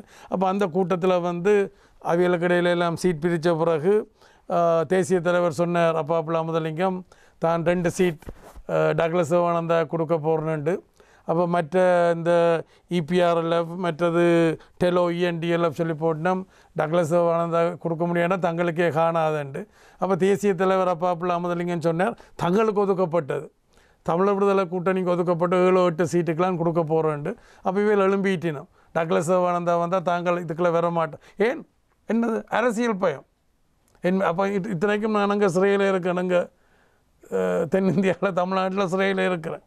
அப்போ டிக்சிட் மேட்டுக்கு போயிருந்த டாக்டர் ஜெய்சங்கரார் இப்போ வெளிவார அமைச்சராக இருக்கிறார், அன்றைக்கு முதல் செயலாளராக இருந்தவர். எல்லாம் பிற அவியல் எனக்கு சொன்ன கதைகள், நான் பிற அறிஞ்சு கொண்ட கதைகள். அப்போ 94ஆம் ஆண்டு தேர்தல் நான் ஏற்கனவே விளங்கப்படுத்தி இருக்கிறேன். அப்போ பிரபாகரன் தேர்தலில் போட்டி போட்டாலே எங்களோட கொள்கையை துரோகத்தனம் என்று சொன்னவர். அப்போ நாங்கள் போட்டி போட்ட வரைக்கும் இப்போ சக இயக்க தமிழ் கட்சிகளும் வந்து இப்போ நான் முழுக்க எடுத்துருவேன்ட்டு தாங்களும் வந்தவன் விளங்குதான். பிரபாகரனுக்கு என் மேலே இருக்கக்கூடிய ஆத்திரம் என்னென்னா, நான் ஒரு தென்னையில் இருந்து ஒரு வேறு அவர் தனக்கு மாறான ஒரு களத்தில் இருந்தால் நீங்கள் ஜனநாயக வழியில் பயணித்து இல்லை போராட்ட களம் என்று நான் சொல்ல, அது வன்முறை, அதை போராட்டம் என்று எடுக்க. ஏன் ஜனநாயக வழிமுறையில் போராட்டம் இல்லையா? இருக்குதானே. அப்போ அது வந்து வன்முறை. இலங்கை இந்திய ஒப்பந்தத்துக்கு பிறகு நான் எதையும் ஏற்றுக்கொள்ளல, அது வன்முறை. நான் அன்றைக்கு உரத்தை சொல்லி வந்தது இன்றைக்கு வரலாறு நிரூபிச்சிருக்குத்தானே. அப்போ தமிழ் மக்கள் தோற்கடிக்கப்பட இல்லை, தவறான வழிமுறைகள்லாம் தோற்கடிக்கப்பட்டிருக்கோளே தமிழ் மக்கள் தோற்கடிக்கப்படவில்லை விளங்க. அப்போ அன்றைக்கே இலங்கை இந்திய ஒப்பந்தத்தை ஏற்றுக்கொண்டு செயல்பட்டிருந்தால் இடம்பெயர்வுகள் வந்திருக்காது, இந்த அழிவுகள் இழப்புகள் எல்லாம் வந்திருக்காது, வடகிழக்கு ஒரு அழகாக இருந்திருக்கும். கதைக்கு தர்க்கத்துக்கு சொல்கிறேன், இவ்வளோ சீரழிவுகளுக்குள்ள போயிருக்க மாட்டோம் ஐயா. ஆனால் இந்த சீரழிவு வந்திருக்காது, அதை அன்றைக்கு ஏற்றுக்கொண்டு இன்றைக்கு வீரெல்லாம் ஏற்றுக்கொண்டிருக்கிற மாதிரி அன்றைக்கே ஏற்றுக்கொண்டிருந்திருந்தால் இந்த பிரச்சனை வந்திருக்காது தான். இதைத்தான் நான் திருப்பி சொல்ல வலிக்கிட்டேன். அப்போ சொல்ல வலிக்கிறதுக்கு நான் என்ன சொன்னான், அதாவது பிரபாகரன் மக்களையும் அழித்து தங்களையும் அழிக்க போயினோம். பிரபாகரன் பார்த்தா தான் அம்பலப்படுறேன்னுட்டு என் மேலே பல ஏவல்களை விட்டார். பாம்பின்கால் பாம்பறியும் தானே, அப்படி என்ன இலவாக கொல்ல முடியாது தானே சொல்கிற விளங்குது தானே. சரி, ஆனால் அதுக்காண்டி நான் வன்முறை மேலே நாட்டம் கொண்டவன்டா இல்லை. அப்படி நான் வன்முறை மேலே நாட்டம் கொண்டவனாக இருந்தால் டிஎன்ஏ இருந்திருக்க முடியாது. சும்மா ஒரு கதைக்கு சொல்கிறேன், எனக்கு அப்படி சொல்கிறது வெக்கமாக இருந்தாலும் நான் கதைக்கு சொல்கிறேன். என்னுடைய கேள்வி, அனைத்து இயக்கங்களும் EPRLF டெலோ புளட் என்ற அனைத்து இயக்கங்களுமே தமிழ் மக்களுடைய விடுதலைக்காக போராட வேண்டும் என்ற முடிவோடு வந்தது. இதில் LTT இயக்கமும் இருக்கிறது. LTT இயக்கம் மாத்திரம் தொடர்ந்தும் ஆயுத போராட்டத்தில் ஈடுபட ஏனைய இயக்க உறுப்பினர்கள் கொல்லப்பட்டதற்கு என்ன காரணம்? எல்டிடி இப்பொழுது தமிழ் மக்களுடைய விடுதலைக்காகத்தான் அதான் சொன்னேன். அந்த இடையில் அந்த கதையை விட்டுட்டேன். அப்போ இந்த டெலோவை இபிஆர் என்ன புலிகள் தாக்கேக்கலை நான் சொன்னேன் அப்படி டெலோவு கூட வேற போயினோம்ன்ட்டு சொல்லி. அப்போ டெலோவை புலிகள் தாக்கேக்கலை கிட்ட நேனட்ட சொன்னது, தேவா இதை நீங்கள் செய்திருக்க வேணும், நீங்கள் செய்ய இல்லை, நீங்களும் சேர்ந்து இதை செய்திருக்கணும், செய்ய இல்லை, தாங்கள் தனியாக செய்கிறோம், தங்களுக்கு ஆதரவளிக்க சொல்லி. நான் அதுக்கு இடங்கே இல்லை. பிற முரண்பாடுகள் இருக்குமென்றது பேச்சுவார்த்தை கூடாகத்தான் அந்த பிரச்சனையை தீர்க்க வேணுமென்றது தான் என்னுடைய நிலப்பாடாக இருந்தது. அப்புறம் நான் அது முடிஞ்ச பிறகு நான் இந்தியாவுக்கு போக வேண்டி வந்துட்டு நான் சொன்னேன் என்ன காரணத்துக்காண்டி போனான்ட்டு. அப்போ அந்த நிலைமையை பயன்படுத்தி புலி மற்ற எல்லா இயக்கங்களையும் தடை செய்துட்டு, அப்போ பிரபாகரன் அப்படி செய்தது தான் இந்த தமிழ் மக்களுடைய இதுகளில் தான் பலவீனப்படுத்தினது. அதாவது இவர்களை காட்டி கொடுப்பு இயக்கமாக பிரபாகரன் பார்த்தார், அல்லது தான் ஏகோபோக தலைமையாக இருக்க வேண்டும் காட்டி கொடுத்து அதெல்லாம் சும்மா பொய்க்கதே. அது இங்கே பார்த்தீங்கன்னா இங்கே எதிர்கட்சிகள் என்ன மாதிரி நல்லது நடந்தாலும் அதை எதிர்க்கிற போல பிரபாகரன் அந்த இதை நான் ஏற்றுக்கொள்ள மாட்டேன். இலங்கையில் இராணுவத்தை எதிர்க்க வேண்டியவர்கள் கடைசியில் அந்த இயக்கங்களுக்கு இடையிலான ஒரு மோதலாக அது மாறியது தான் பெரும் பிரச்சனையாக இருந்ததை நான் பார்த்தேன். இல்லை, மோதலத்துக்கு காரணம் இதுதான். அதாவது இப்போ சின்ன வரலாற்றில் ஒவ்வொரு நாடுகள்லேயும் சின்ன பிரச்சனைகள் வாரதான் இந்த இயக்கங்களுக்கு இடையில். இலங்கையில் இந்த தமிழ் இயக்கங்களுக்கு இடையில் பிரச்சனை வரையில் நான் தான் அங்கே முன்னுக்கு நின்று அதை சமாதானப்படுத்துறது, பேச்சுவார்த்தையில் அது என்று சொல்லி அதை சமாதானப்படுத்துறது. ஆனால் பிறகு 86 மேக்கு பிறகு நான் போன பிறகு அங்கே நான் இல்லை. அப்போ அங்கே ஒரு வெற்றிடமாக போயிட்டுது சொல்கிற விளங்குது. அப்போ நான் இருந்திருந்தால் சிலவளை நான் அங்கே இருந்திருந்தால் இன்றைக்கு நிலைமைகள் வேறுபட்டதாக இருக்குமென்று நான் ஒரு தர்க்கத்துக்கு சொல்லலாம். அப்போ நல்லதுக்கோ கெட்டதுக்கோ நான் இங்கே இருக்கையில். ஆனால் நான் அப்புறம் தார்மீக பொருட்படுத்தான் வந்தேன். எனக்கும் வெளிநாட்டுக்கு போய் இருக்க முடியும். வெளிநாட்டுக்கு போகாமல் இங்கே திரும்பி வந்ததுக்கு காரணம் தார்மீக பொருட்படுத்து. அப்போ அன்றைக்கு இருந்தவர் எனக்கு சொல்லிச்சுன்னா, நீங்கள் பிரயோசனம் இல்லை என்றால் கொழும்பில் புலி 50 கண்ணோட பஜ்ரோவில் போட்டுக்கொண்டு திரிகிறான். வடகிழக்கில் இபிஆர்எஃப்பும் இஎன்டிஎல்எஃப்பும் அந்த என்ன இங்கே ரஷ்யா போய் ஆயுதம் கொடுத்துட்டு போன இடம் இது ஆப்கானிஸ்தானில் அடிச்சு. அதுமாரி இங்கே வடகிழக்கில் இபிஆர்எஃப்பும் இஎன்டிஎல்எஃப்பும் போலீஸ் ஸ்டேஷன் எல்லாம் அடித்து கொண்டு திரிகிறாங்க. அப்போ நீங்கள் இங்கே இனி பிரயோசனம் இல்லை என்று என்னுடைய ஆட்கள் இங்கே சொல்லிச்சினேன், ஃபோனில் சொல்லிச்சினேன். அதெல்லாம் நான் பார்த்துக்கொள்கிறேன், நான் சொல்கிறத இந்த ஏற்பாட்டை செய்து வச்சுக்கொள்ளுங்க, நான் கொழம்புக்கு பார்த்துக்கொள்கிறேன். பிரபாகரன் இறந்த தருணம் உங்களுக்கு எப்படி இருந்தது? எது அவருடைய இறந்த தருணம், இறப்பு செய்தி கேட்டவுடன்? இல்லை, அதாவது இப்போ என்னென்றால் பிரபாகரனுடைய போக்கு கட்டுப்படுத்தப்பட வேண்டும் விளங்குது தானே என்றதுதான் என்னுடைய நிலப்பாடு. ஆனால் அந்த இறந்த முறையை நான் கேள்விப்பட்டது ஒரு பக்கத்தில் மன வருத்தம், இன்னொரு பக்கத்தில் ஆத்திரம். செத்த முறை இப்போதைக்கு நான் சொல்ல விரும்ப இல்லை. அவர் எப்படி செத்தார் இல்லை எப்படி கொல்லப்பட்டார் என்ற முறையை நான் அறிஞ்ச போது ஒரு பக்கம் வேதனையாக இருந்தது, இன்னொரு பக்கம் கோபமாயம் இருந்தது. அது நாங்கள் இன்னொரு சந்தர்ப்பத்தில் அதை பற்றி கதைப்போம். அப்படியானால் ஏன் முன்னாள் இராணுவ தளபதி ஃபீல்ட் மார்ஷல் சரத் பொன்சேகா அவரை ஒரு மாவீரன் என்று வர்ணித்திருந்தார் ஒரு பத்திரிகையில்? தங்கட அரசியலுக்கு சொல்கிறான்னு நான் அப்படியான ஒரு அரசியலை நான் சொல்ல விரும்பவில்லை. அப்படியான ஒரு அரசியல் ஒரு போலித்தனமான ஒரு பொய்யான அரசியல் இல்லை. இப்போ யாராவது நான் என்னுடைய நிலப்பாடு பிழையன்றதை என்ன உணர வச்சால் நான் ஒரு காலம் நான் பிடித்த முயலுக்கு 3 காலம்னு சொல்ல போகிறதில்லை. அது பிழை என்றால் நான் வெளிப்படையாக மன்னிப்பு கேட்பேன், அதுக்கு பரிகாரம் காணுவேன். அதுதான் என்னுடைய அரசியல். நான் சொல்ல விளங்குது தானே. ஆனால் அவர் ஒரு வீரன் என்றால் பிழையன், அவருக்கு எதிராக அவர் நடவடிக்கை எடுத்து என்று சொன்னவர். தாங்கள் இந்த போராட்டத்தை வென்றது தன்னுடைய பங்கண்டெல்லாம் சொன்னது இல்லை. வீரம்ன்றது எதை வச்சு கொண்டு நாங்கள் வீரத்தை சொல்ல? அப்படியான ஒரு இப்போ சண்டியரையும் நாங்கள் வீரன் என்று சொல்லலாமா? நான் கேட்குறேன். அதாவது அவருடைய கருத்தில் நான் கேட்குறேன், இல்லை உங்களுக்கு தெரியும் பிரபாகரன் எத்தனையோ தடவை என்ன கொல்ல முற்பட்டது. ஆனால் அதே நேரத்தில் வேறு ஆக்களை கொல்ல முற்பட்டதெல்லாம் ஆளுக்கு வெற்றி. ஆனால் என்னுடைய விஷயத்தில் அவருக்கு அந்த வெற்றி அளிக்க இல்லை. அதுக்கு என்ன காரணம்? அதனால் முடியலைன்றது தானே. அவர் நினச்சிருக்க மாட்டார் நான் தப்பி தான் செத்து போகணுன்ற கனவுல கூட ஆள் யோசிச்சிருக்க முடியாது. ஆனால் என்னுடைய எண்ணம் இருந்த என்ன, நான் இந்த எங்கட மக்களுடைய பிரச்சனை தீர்க்க மட்டும் என்ன யாராலையும் கொல்ல முடியாது. இந்த களத்துறை சிறையில் கூட எனக்கு அது மறுபிறவி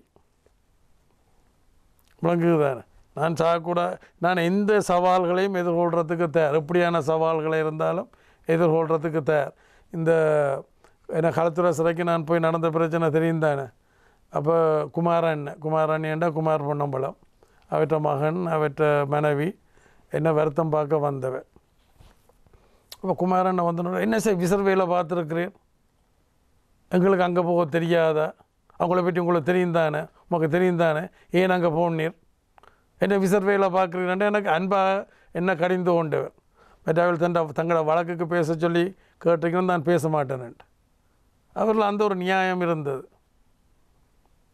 நான் சொல்கிற விளங்குது தான். அவருக்கு மகன் இப்போ சாட்சி, அவர் இப்போ அதை சொல்கிறாரோ இல்லையோ தெரியாது. மகன் சாட்சி அன்றைக்கு அவருடைய தகப்பனார் என்கிட்ட வந்து சொன்னது. அப்போ நான் திருப்பி சொல்கிறதுக்கு காரணம் என்னென்று சொன்னால், தமிழ் பேசும் மக்களுக்கு ஒரு நியாயமான ஒரு தேவை இருந்தது, ஒரு ஆயுத போராட்டத்துக்குரிய தேவை இருந்தது, தங்களை பாதுகாத்து கொண்டு முன்னோக்கி போகிறதுக்கு. ஆனால் தூரவஷ்டமாக என்ன நடந்தது, தங்களை பாதுகாப்புன்ற பேரில் தங்களை அழித்து கொண்டு போனதை ஒழிய முன்னோக்கி போக முடியலை. இதான் எங்களுக்கு வரலாறு தந்திருக்கு. அப்போ இதை நான் முன்னுணர்ந்தபடியினால் வெவ்வேறு வரலாறுகள் அதில் நேராக நான் பார்த்தது, பாலஸ்தீன விடுதலை இயக்கத்தை நேராக போய் பார்த்தது, புத்தகத்துக்கூடியா வரலாறு ஊடாக பார்க்க நேராக பார்த்தது. இப்போ அங்கே போன இடத்துல தனியாக பாலஸ்தீன விடுதலை இயக்கங்கள் மாத்திரமல்ல, வெவ்வேறு நாடுகளில் இருந்த விடுதலை இயக்கங்கள் கூட அங்கே பயிற்சிக்கு வந்திருந்தது. அப்போ அவைகளோடு நடந்த கலந்துரையாடல்கள். அப்போ அதுலேருந்து நான் பார்த்தேன் எங்களோட போராட்ட முறை பிழை, இதை மாற்றி அமைக்க வேணுமெண்டா நான் திரும்பி வந்தேன். ஆயுத பயிற்சி தேவை. அப்போ திரும்பி வந்ததுக்கு ஆனால் என்னால் அப்போ முடியலை. திருப்பி 90ஆம் ஆண்டு திரும்பி வரையக்கில் நான் ஒரு மாற்று கருத்து. அப்போ இது பிரபாகரனுக்கு பிடிக்கல. பிரபாகரனுக்கு ஏற்கனவே என் மேலே ஒரு அரசியல் பயம் இருந்தது, என்னை கொல்ல முடியலை. அப்போ இந்த 90க்கு முதல் அப்புறம் 90க்கு பிறகு தீர்மானிச்சுட்டு அது எப்படியாவது கொண்டு தான் ஆக வேணுமெண்டு. ஆனால் துரவசமாக அவரால் அது முடியாமல் போச்சு. உங்களுடைய பார்வையில் நீங்கள் ஹீரோ, அவர் வில்லனா, அல்லது அவர் ஹீரோ நீங்கள் வில்லனா? நான் அப்படி பார்க்க இல்லை. ஆரம்பத்தில் அவரும் விடுதலை போராட்டத்துக்காண்டி தான் வலிக்கிட்டது, நான் அதை மறுக்க இல்லை. ஆனால் கடைப்பிடித்த வழிமுறைகள், அந்த கடந்து வந்த பாதைகள் இருக்குத்தானே, அதுகள் சரியாக இல்லையன்றது தான் என்னுடைய இது. அதுதான் உண்மையில் பிரிவுக்கான பிரதான காரணமாகும். என்ன பிரிவுக்காண்டி? பிரிவென்றால் அந்த சேர்ந்து போராட முடியாமல், ஆயுத போராட்டத்தில் இணைந்து கூட செயற்பட முடியாமல் போனதுக்கு காரணம். இல்லை, நான் என்னுடைய நிலப்பாட்டை சொன்னேன். நான் மற்ற இயக்கங்களுக்கு வந்து தலைமத்துவ பிரச்சனை இருக்கலாம், விளங்குது தானே. இப்போ அந்த இஎன்எல்எஃப்ன்ட்டு சொல்கிறது, ஈரோஸ், இபிஆர்எல்எஃப், டெலோ, டைகர்ஸ், இஎன்எல்எஃப்ன்ற ஒரு அமைப்பு இருந்தது. அப்போ நாங்கள் அடிக்கடி அங்கே கூடி கதைக்கிறது, ஒவ்வொரு நேரமும் ஒவ்வொரு இயக்கங்களுடைய இடத்துல கதைக்கிறது. அப்போ வடை, வாழைப்பழம், தேத்தனி எல்லாம் உறவை வளர்க்க வேணுமென்றதுக்காண்டி அதை நான் முன்னெடுத்தேன். அப்போ அந்த நேரத்தில் இயக்கங்களுக்கு இடையில் பிரச்சனை வந்தால் நான் தான் உடனே தலையிட்டு அந்த இடத்துக்கு போய் ரெண்டு பக்கம் எல்லா பக்கம் கதைச்சு ஒரு சமாதானத்துக்கு கொண்டு வர்றது. அப்போ அப்படியான இருக்கிற நேரத்தில் தான் ஒரு கிட்டு திலீபனாக்கள் என்னோட வந்து காய்ச்ச. அப்போ டெலோவாவில் அழிக்க வேணுமென்று முடிவெடுத்துட்டீங்கன்னா. அப்போ நானும் அங்கே ஒரு சமபலத்தோடு இருந்தபடியினால், சமபலம் என்று சொல்லிக்க நான் சொல்கிறது வந்து இப்போ ஆயுதங்கள் இல்லை. இப்போ புலிகளுக்கு வந்து 100 பேருக்கு 75 பேருக்கு ஆயுதம் இருந்தால், இபிஆர்எஃப்க்கு வந்து 100 பேர் என்றால் ஒரு 15-20 பேருக்கு தான் ஆயுதம் இருந்தது. அதுவும் இந்திய தரப்பு கொடுத்த ஆயுதங்கள். அப்போ இதை வச்சுக்கொண்டு தான் நான் ஒரு நுட்பமாக, சாதுரியமாக ஒரு சமபலத்தை நான் வகித்து வந்தது. இந்தியா இலங்கையில் செயற்பட்ட தமிழ் ஆயுத குழுக்களுக்கு ஆதரவளித்ததுக்கு என்ன காரணம்? அதான் முதல்ல நான் சொன்னேன். அதாவது இப்போ இங்கே இலங்கை இராணுவம் அல்ல இலங்கை அரசு தமிழ் மக்கள் மேலே வன்முறையை பிரயோகிக்குது. இப்போ அதுலேருந்து பாதுகாக்க வேணும். அதே நேரத்தில் இலங்கை அரசாங்கத்துக்கு ஒரு அழுத்தத்தை கொடுத்து அவையில் கட்டுப்பாட்டில் வைத்து கொண்டு வர்றது தான். அதான் பொதுவான இப்போ இப்பயும் பார்க்கல என்ன நடக்குதுன்னு சொல்லி. இப்போது இந்தியா 13ஆம் திருத்தம் பற்றி பேசுகிறது. நீங்களும் எஸ் ஜெயசங்கர் இன்றைக்கு மாத்திரம் இல்லை, அவையில் ஆரம்பத்திலேருந்து சொல்லி கொண்டு வந்து இடையில் அதை அடக்கி வாய்ச்சது. ஆனால் நான் உரத்து வாய்ச்சி கொண்டு வந்தேன் நான் அண்டையிலேருந்து. இன்றைக்கு இந்தியா திருப்பியும் உரத்து சொல்லுது. அது மாத்திரமில்லை, ஜெனிவாவில் நடந்த பேச்சுவார்த்தையில் ஜெனிவா மாநாட்டில் கூட தன்னுடைய கருத்தாக இதுதான் தீர்வேண்டதை அது முன் வச்சிருக்கு. 13வது திருத்தத்தை அமுல்படுத்துவது தொடர்பில் இப்பொழுது பல்வேறு கூட்டங்கள் ஏற்பாடு செய்யப்பட்டிருந்தன. நீங்களும் அரசாங்கத்தினுடைய முக்கியமான ஒரு அமைச்சர் என்ற வகையில் இந்த கூட்டங்களில் கலந்து கொண்டிருந்தீர்கள். தமிழ் தேசிய கூட்டமைப்பும் பங்கேற்றிருந்தது. இந்த பேச்சுவார்த்தை இப்போது எதை நோக்கி நகர்ந்து கொண்டிருக்கிறது? எந்த அளவு தூரம் இது சாத்தியமாக தென்படுகிறது? இல்லை, அந்த இதில் என்னுடைய வகிபாகம் வந்து இந்த டியூவல் மாதிரி ஒன்று. நான் அமைச்சரவையினுடைய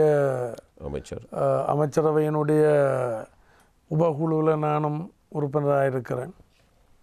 மற்றது தமிழ் கட்சியினுடைய தலைவர் என்ற வகையிலும் நான் 2 பங்கு. இப்போ எனக்கு உள்ளுக்கு வெளியில எல்லாம் தெரியும் தானே. அப்போ இதை எப்படி கையாள வேணுமென்றதில் எனக்கு ஒரு பார்வை, எனக்கு ஒரு அனுபவம் இருக்குது. அப்போ நான் பிரச்சனைகளை தீர்ற வகையில் அணுக வேணுமென்றதான் என்னுடைய இது. நான் முந்தி விமர்சிக்கிற போல் பிரபாகரனுடைய அமைப்போ அல்லது சக இயக்க தமிழ் கட்சிகளுடைய செயல்பாடுகள் எல்லாம் வந்து பிரச்சனைகளை தீரா பிரச்சனையாக வச்சுருக்க வேணும் என்று சொல்லி எனக்கு தமிழ் தேசிய கூட்டமைப்பில் சேர முடியாதுன்றல்ல. நான் அன்றைக்கு சேர்ந்திருந்தேன். நான் தான் என்னுடைய குணாம்சத்துக்கு நான் தான் அதனுடைய தலைவராக இருந்திருக்க முடியும். நான் என்ன வரலாற்றில் நிரூபித்து கொண்டு தான் வாரன் என்னால் இருக்க முடியும். ஆனால் நான் அவையோடு சேர விரும்பாததுக்கு காரணம் என்னென்று சொன்னால் பச்சைமண் சுட்டமண் என்ற அவைகள் வந்து பிரச்சனைகளை தீரா பிரச்சனையாக வச்சுருக்கத்தான் விரும்பினோம். அப்போ இன்றைக்கு அவைகள் வந்ததுக்கு அன்றைக்கே வந்திருந்த இன்றைக்கு 13 முன் வச்சு அது ஒரு ஆரம்பம் என்று அன்றைக்கே வந்திருந்தால் இவ்வளவு இடம்பெயர்வுகள், அழிவுகள், இழப்புகள், துன்பங்கள், துயரங்கள் வந்திருக்காதான். பிரபாகரன் கூட உயிரோடு இருந்திருக்கலாம்னு நான் நினைக்கிறேன். அவர்கள் 13 கிடைக்க வேண்டும் என்றால் அதிகமாக கட்டால் தான் 13வது கிடைக்கும் என்ற நிலைப்பாட்டில் இருக்கிறார்களோ தெரியாது. எனக்கு அப்படி தெரியாது. எனக்கும் கூட அந்த அவையல் தொடர்பான உங்களுடைய எண்ணத்தை பெரிய எனக்கு தெரியாது. ஆனால் அப்படி அல்ல.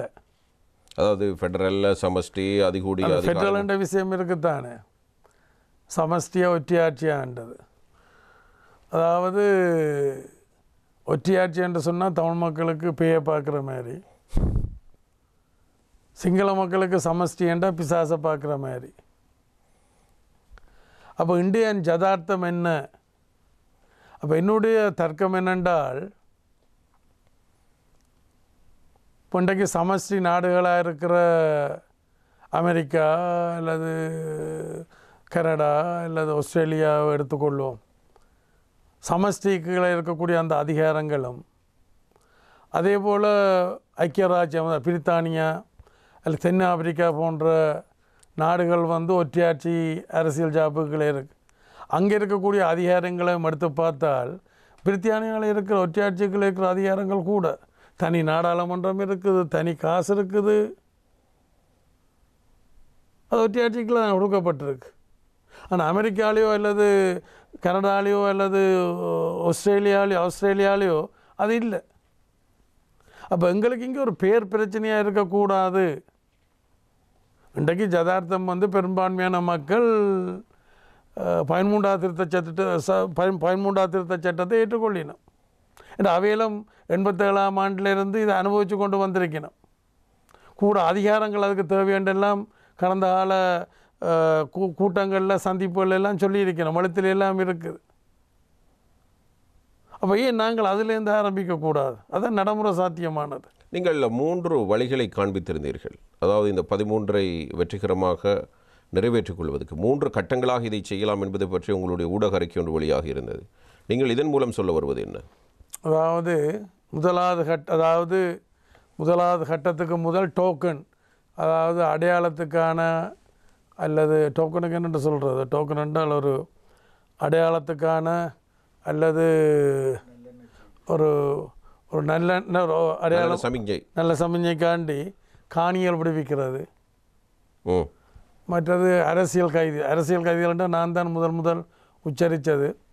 நாங்கள் பனாகொட முகாமில் இருக்கையில் அப்புறம் வெளிக்கடையில் இருக்கைக்கெல்லாம் நாங்கள் அரசியல் கைதிகள் என்ற இதை உச்சரித்தது. அப்புறம் இலங்கைக்கு வந்தும் நான் தான் முதல் அரசியல் கைதிகள் என்றதை உச்சரித்தது. அப்புறம் மற்ற ஆக்கள் இன்றைக்கு அதை கடன் எடுத்துக்கொண்டுச்சினோம், அது வேறு. அப்போ இந்த இதற்குத்தான் நிலங்கள் காணிகள் விடுவிக்கிறது. காணிகள் என்றால் எல்லாம் உடனடியாக இல்லாமண்டா இல்லை, கட்டமாக தான் போக முடியும். எடுத்தங்கவிட்ட மட்டும் நாங்கள் போக முடியாது தானே. அடுத்தது இந்த அரசியல் கைதிகளை, இந்த 2க்கும் அவர் விரும்பி இருக்கிறார். இப்போ நான் உள்ளுக்கு இருக்கிறபடியாக அவர்கிட்ட விருப்பம் எந்தளவெல்லாம் எனக்கு தெரியும் தானே. அவர்கிட்ட நல்லது கிட்ட எல்லாம் அவர் விரும்பி இருக்கிறார். அப்போ அதை ஊக்குவித்து அதற்கான சூழலை நாங்கள் உருவாக்க வேணுமென்றது தான் தமிழ் கட்சிகள் என்ற வகையில் நாங்கள் அதை உருவாக்க வேணுமென்றது தான். ஆனால் இந்த தமிழ் கட்சிகள் அங்கே நான் இதை பற்றி கொமெண்ட் இதில் போட்டு சொல்ல விரும்ப இல்லை. அப்போ தமிழ் கட்சிகள் அங்கே கதைக்கிறதும் வெளியால் சொல்கிறதும் எனக்கு பார்த்தா அதில் வேறுபாடு இருக்குது. சரி, அதை நாங்கள் இன்னொரு சந்தர்ப்பத்தில் கதைக்கலாம். அப்போ அதுக்கு அரசாங்கம் தயாராக இருக்குது. அது ஒரு டோக்கன், அதாவது ஒரு அடையாளத்துக்கான அல்லது ஒரு நல்லெண்ணத்துக்கு அந்த டோக்கன் என்று எனக்கு அது சரியான சொல்ல வருவதில்லை. அப்புறம் அடுத்த முதல் கட்டம் அரசியல் ரீதியாக இந்த 13ஆம் திருத்த சட்டத்தில் இருந்து நிறைவேற்று அதிகாரத்துக்கூடாகவும் மத்திய அரசாங்கத்தினுடைய நிர்வாக ஏற்பாடுகளுக்கூடாகவும் மாகாண சபை அதிகாரங்கள்லேருந்து எடுக்கப்பட்ட விடயங்கள் இருக்குத்தானே, அதை உடனே கொடுக்கலாம். அது ஜனாதிபதியோ பிரதமரோ கையெழுத்து போடுறது தான். அது நாடாளுமன்றம் அங்கெல்லாம் போகணுமென்ற இல்லை. அது முதல் கட்டம், முதல் டோக்கன். அப்புறம் முதல் கட்டம். அப்புறம் 2ஆம் கட்டம் சட்ட ரீதியாக எடுக்கப்பட்ட விடயங்கள் இருக்குத்தானே, சட்ட ரீதியாக எடுக்கப்பட்ட விடயங்கள். அது நாடாளுமன்றத்தில் ஒரு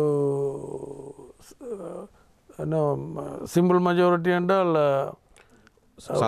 சாதாரண பெரும்பான்மையோடு செய்து கொள்ளலாம், விளங்குதான்.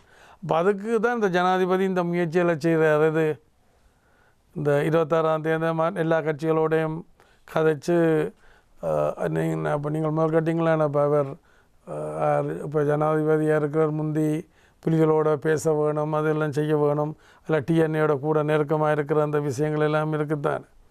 அப்போ அப்படியா நேரத்தில் நான் அவருக்கு கிட்ட போக விரும்பி இருக்கையில் உறவு இருந்தது.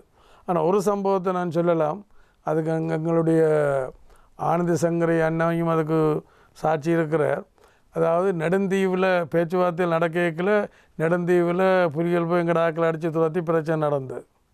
அப்போ நான் இந்த பிரச்சனையை அவர்கிட்ட சொன்னேன். உடனே எனக்கு சப்போர்ட் பண்ணவர், உடனே நேவி அனுப்பி அதை எல்லாத்தையும் கிளியர் பண்ணி தந்தவர். அப்போ கணக்கை நான் சொல்லலாம். இத்தனைக்கும் அவர் வேறொரு இது, நான் வேறொரு இதில் இருந்தாலும் எனக்கு அவர் எதிர்கட்சியில் இருக்க எனக்கு அவர் செய்து தந்தவர். இல்லை நீங்கள் கேட்ட கேள்வி நீங்கள் அந்த 3 கட்டங்கள் அதில் இந்த 2ஆம் கட்டத்தில் என்ன பெரும்பான்மைன்னு சொன்ன என்ன சாதாரண பெரும்பான்மையோட நாங்கள் உதாரணத்துக்கு சொல்கிறேன்னு சொன்னால் இந்த பிரதேச செயலாளர், கிராம சேவையாளர், சாதாரண இதுக்குள்ளால கொண்டெல்லாம். 3வது நாங்கள் 13% யோசிப்போமே, அதுக்கு 2/3 சில ரெஃபரண்டம் போக வேண்டிய வரும், நீதிமன்ற தீர்ப்பு. அப்போ அது பிறகு உடனே அவசரம் இல்லை. இந்த முதல் 2ஐயும் செய்தாலே போதுமன்றது தான்.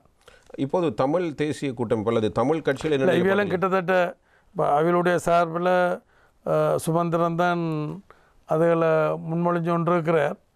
இதில் எனக்கும் சுமந்திரனுக்கு முறையில் கிட்டத்தட்ட ஒரு கருத்து இருக்குன்னு நினைக்கிறேன். இது தீர்வு இந்த முதல் கட்டம் இதை செய்கிறது.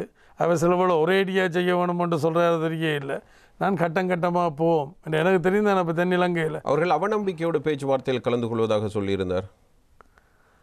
அவநம்பிக்கைண்டா இப்போ ஏன் கலந்து கொள்ளணுமென்ற இதாடு அதான் அதில் எனக்கு இந்த டியூவல் நான் இந்த ரெண்டு இது இருக்கிறபடினால இது அமைச்சரவையினுடைய உபகுழுவிலையும் உறுப்பினராக இருக்கிறேன்.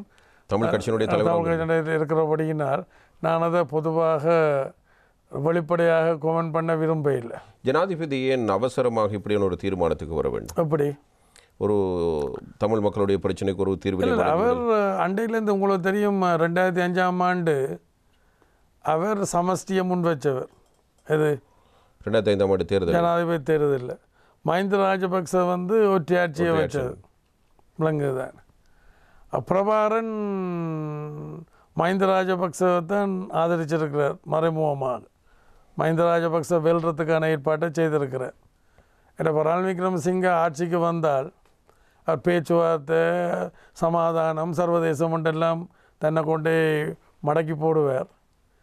மஹிந்த ராஜபக்ச வந்தால் சண்டித்தனம் காட்டுவார். தான் ஒரு குட்டை போட்டு இருத்தி விடலாம் என்று பிரபாகரனுடைய தப்பு கணக்கு. இல்லை, அப்போது உங்களுடைய மனநிலை எப்படி இருந்தது? நீங்கள் பிரபாகரனுக்கு எதிரான, அதாவது அவர் எந்த பக்கம் இருக்கிறார், அவர் சார்ந்து யார் இருக்கிறார், அவருடைய பக்கம் நீங்கள் சாய்வதில்லை. எது பிரபாகரன் பக்கம் யார் இருக்கிறார்களோ அல்லது அவர்களை சார்ந்து யார் இருக்கிறார்களோ அவர்கள் பக்கம் நீங்கள் சாய்வதில்லை.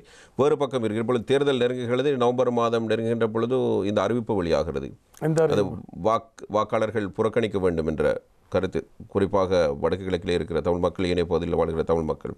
அப்போது நீங்களும் ஒரே பக்கத்தில் இருக்கிறீர்கள், பிரபாகரன் மறைமுகமாக அதே பக்கத்தில் தான். இதில் பிரபாகரனுடைய போக்கு எனக்கு தெரிந்தானே. பிரபாகரனுடைய போக்கு கொள்ளையிலால் என்ன அதான் சொன்னேன். பிரபாகரன் ஜோதிச்சார் மஹிந்தா வந்தால் சண்டித்தனம் காட்டுவார், ஒரு குட்டை போட்டு அவரை இருத்தி விடலாம்னா பிரபாகரன் தப்பு கணக்கு. ஆனால் என்னுடைய இதுவும் அன்றைக்கு மஹிந்தா வில்லவனுமெண்டான் என்னுடைய இது நிலப்பாடும் இருந்தது. அதுக்கு என்ன விசேட காரணங்கள்? எது அதற்கு விசேட காரணங்கள் இருந்தன. அவர் இந்த வன்முறைக்கு தீர்வு காணுவார் என்று நான் யோசிச்சிருக்கலாம். அதில் எனக்கும் அவைகளுக்கும் இந்த உறவு காரணமாக இங்கே மக்களுக்கு உதவிகளை செய்யலாம், விஷயங்களை செய்யலாம்ன்றது என்னுடைய அந்த தேசிய நல்லிணக்கம் வலுவாக இருக்கிறபடியினால் பிரச்சனையெல்லாம் அந்த நேரத்தில் உதாரணத்துக்கு இந்த சும்மா உதாரணத்துக்கு சொல்கிறேன்டால் இந்த அறிவியல் நகர் என்று அது கிட்டத்தட்ட 600-700 ஏக்கர். அது புலிகள் தங்களுடைய கட்டுப்பாட்டில் வச்சிருக்கல அங்கிருந்தான் இந்த வன்முறைக்கெல்லாம் திட்டங்கள் போட்டு அதெல்லாம் செய்தது. படையினர் பிடிச்சிட்டினோம். படையினர் பிடிச்சால் தங்கடை இதண்ட தங்கட முகாம்களை அமைக்க வலிக்கிட்டவர். அப்போ யாழ் பல்கலைக்கழகம் சொல்லிச்சா தங்கட இடம் தங்களுக்கு அதை பெற்றுத்தர சொல்லி நீங்கள் அதை பெற்று தந்தால் நாங்கள் உங்களுக்கு பின்னால் நிற்போம்ண்டு பேராசிரியர் கந்தசாமி என்று சொல்லி இந்த அந்த கவுன்சில் என்ன சந்தித்த கொழும்பில் வைஸ் சான்சலர் வெளிலெல்லாம் சேர்ந்து 8-9 பேர். அப்போ நான் சொன்னேன் அது என்னுடைய கடமை. நீங்கள் பின்னால் நிற்பியலோ முன்னால் நிற்பியலோன்றதை பற்றி எனக்கு அக்கறை இல்லை. ஆனால் நான் இதை விடுவித்து தருவேன். ஏன்னா அது பல்கலைக்கழகத்தினுடைய சொத்து. நீங்கள் பிரபாகரன் கேட்கல, அதை விட்டுட்டீர்கள். அப்போ எனக்கு விளங்குதும் கூட மனநிலை எப்படி இருக்குண்டு ரெண்டு நான் அவரோட கதைச்சு, இராணுவம் அதுக்கு விருப்பம் இல்லை, கதைச்சு நான் அதை விடுவிச்சு கொடுத்து, அதாவது 78ஆம் ஆண்டு நினைக்கிறேன் பேராசிரியர் துர்ராஜா அங்கே இதாக இருக்கைக்கில் உபவேந்தராக இருக்கைக்கில் பல்கலைக்கழக சமூகத்தினுடைய ஒரு கோரிக்கையாக இருந்தது, யாழ் பல்கலைக்கழகத்துக்கு பொறியியல் துறை தேவையாண்டு. 30 வருஷமாக அது கனவாக தான் இருந்தது, கோரிக்கையாக தான் நாங்களும் அதை செய்து கொடுத்துருக்குறோம். இப்போ 2-3வது பேட்ச் வந்திருக்கு அங்கே கிளிநொச்சியில். 2005ஆம் ஆண்டு தேர்தலின் பொழுது பிரபாகரன் எடுத்த முடிவு, நீங்கள் சொன்னீர்கள் மறைமுக ஆதரவு மஹிந்த ராஜபக்ஷவுக்கு என்று. நீங்கள் சொன்ன காரணம் தாண்டி வேறு விசேட காரணங்கள் ஏதேனும் இருந்தனவா? ஒரு பக்கம் தமிழ் மக்கள் போராட்ட குழுக்கள் வந்ததும் தமிழ் மக்களுடைய பிரச்சனை தீர்க்கப்பட வேண்டும், சமஷ்டி முறையிலான ஒரு ஆட்சி முறை வேண்டும் என்பதுதான் கோரிக்கையாக இருந்தது. அதை முன்வைத்து ஒரு வேட்பாளர் வருகிறார். ஆனால் அந்த கோரிக்கையை ஏற்காமல் ஒற்றையாட்சி முறைமையிலான ஒரு ஆட்சி முறையை தருவேன் என்ற மஹிந்த ராஜபக்ஷவை பிரபாகரன் ஏற்றுக்கொள்ள ஒன்று பணம் பெற நோக்கமாக இருந்திருக்கலாம். ஒன்று. ரெண்டாவது இதுதான், ரணில் ஜனாதிபதியாக வந்த என்ன நடக்கும்? சமாதானம். அவர் பேச்சுவார்த்தை சமாதானம் சர்வதேச சமூகத்தை எல்லாத்தையும் கொண்டுருவார். அப்போ தனக்கு அதை எதிர்கொள்ள முடியாது, தான் அடிபட்டு போயிடுவேன். மஹிந்த ராஜபக்ச வந்தால் முடக்கப்பட்டு விடுவார்கள் என்ற பயம். மஹிந்த ராஜபக்ச வந்தால் அவர் சண்டித்தனம் காட்டுவார். நாங்களும் சண்டித்தனம் காட்டலாம். ஒரு குட்டை போட்டு அவரை அமுக்கி விட்டுலாமட்டான்னு அவர் யோசிச்சது. அது மாறி தப்பு கணக்காக போயிட்டுது. அது அவர்களே அதற்கான சூழலை ஏற்படுத்தி மஹிந்த ராஜபக்ச யோசிச்சிருப்பேன், நீ காட்டில் இருந்து சண்டித்தனம் காட்டினா நான் நாட்டில் இருந்து சண்டித்தனம் காட்டுவேன்ட்டு. இல்லை, அந்த மாவில்லாறு பிரச்சனைகள் தானே அந்த யுத்தமே ஆரம்பித்தது. எது மாவில்லாறு மூடப்பட்ட சந்தர்ப்பத்தில் இவர் இப்போ மஹிந்த ராஜபக்ச பேச்சுவார்த்தை நடந்து கொண்டிருந்தது. தான் ஒரு வெற்றிகரமாக அதை முடிப்பனண்டு யோசிச்சிருந்திருக்க மாட்டார், விளங்குது தானே. ஆனால் தேர்தலில் வெல்ல வேணும் என்றதுக்கு பல யுக்திகளை போடுவினோம். அப்போ அந்த யுக்திக்கு நான் போய் அதை குழப்பிக்கொள்ள விரும்ப இல்லை. பல யுக்திகளை நாங்கள் கொள்கை ரீதியாக அவருக்கு ஆதரவளித்தது, விளங்குது. அதாவது சுதந்திர கட்சியோடு இருந்த நட்பின் காரணமாக அவருக்கும் எங்களுக்கும் இருக்கக்கூடிய அவரும் தேர்தல் மேடையில் சொன்னார் தானே, நான் பிரபாகரனோடு நேருக்கு நேர் உட்கார்ந்து பேசுறதுக்கு தயாராக செல்ல. உண்மையாக அந்த எண்ணக்கும் இருந்தது தான். தேர்தலுக்காண்டி அல்ல பிரபாகரனை கவர்றதுக்காண்டி சொல்லி இருந்தாலும், ஆனால் உங்களை பொறுத்தவரையில் அந்த தேர்தல் ஒரு தர்ம சங்கடமான தேர்தல் தான். ரணிலும் சமாதான பேச்சுவார்த்தை என்கிறார், அதுவும் பிரபாகரன். எனக்கு தர்ம சங்கடம் இல்லை, இவரும் சொல்கிறார்.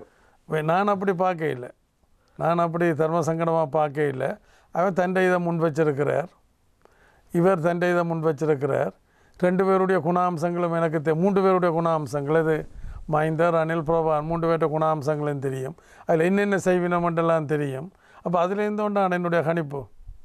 அதான் சொன்ன அந்த 97ஆம் ஆண்டு இந்த யுஎன்பியோட நான் இந்த தேர்தல் பேச்சுவார்த்தைகள் நடத்தியக்களே அது நான் அதை சரியாக தான் விளங்குது தானே.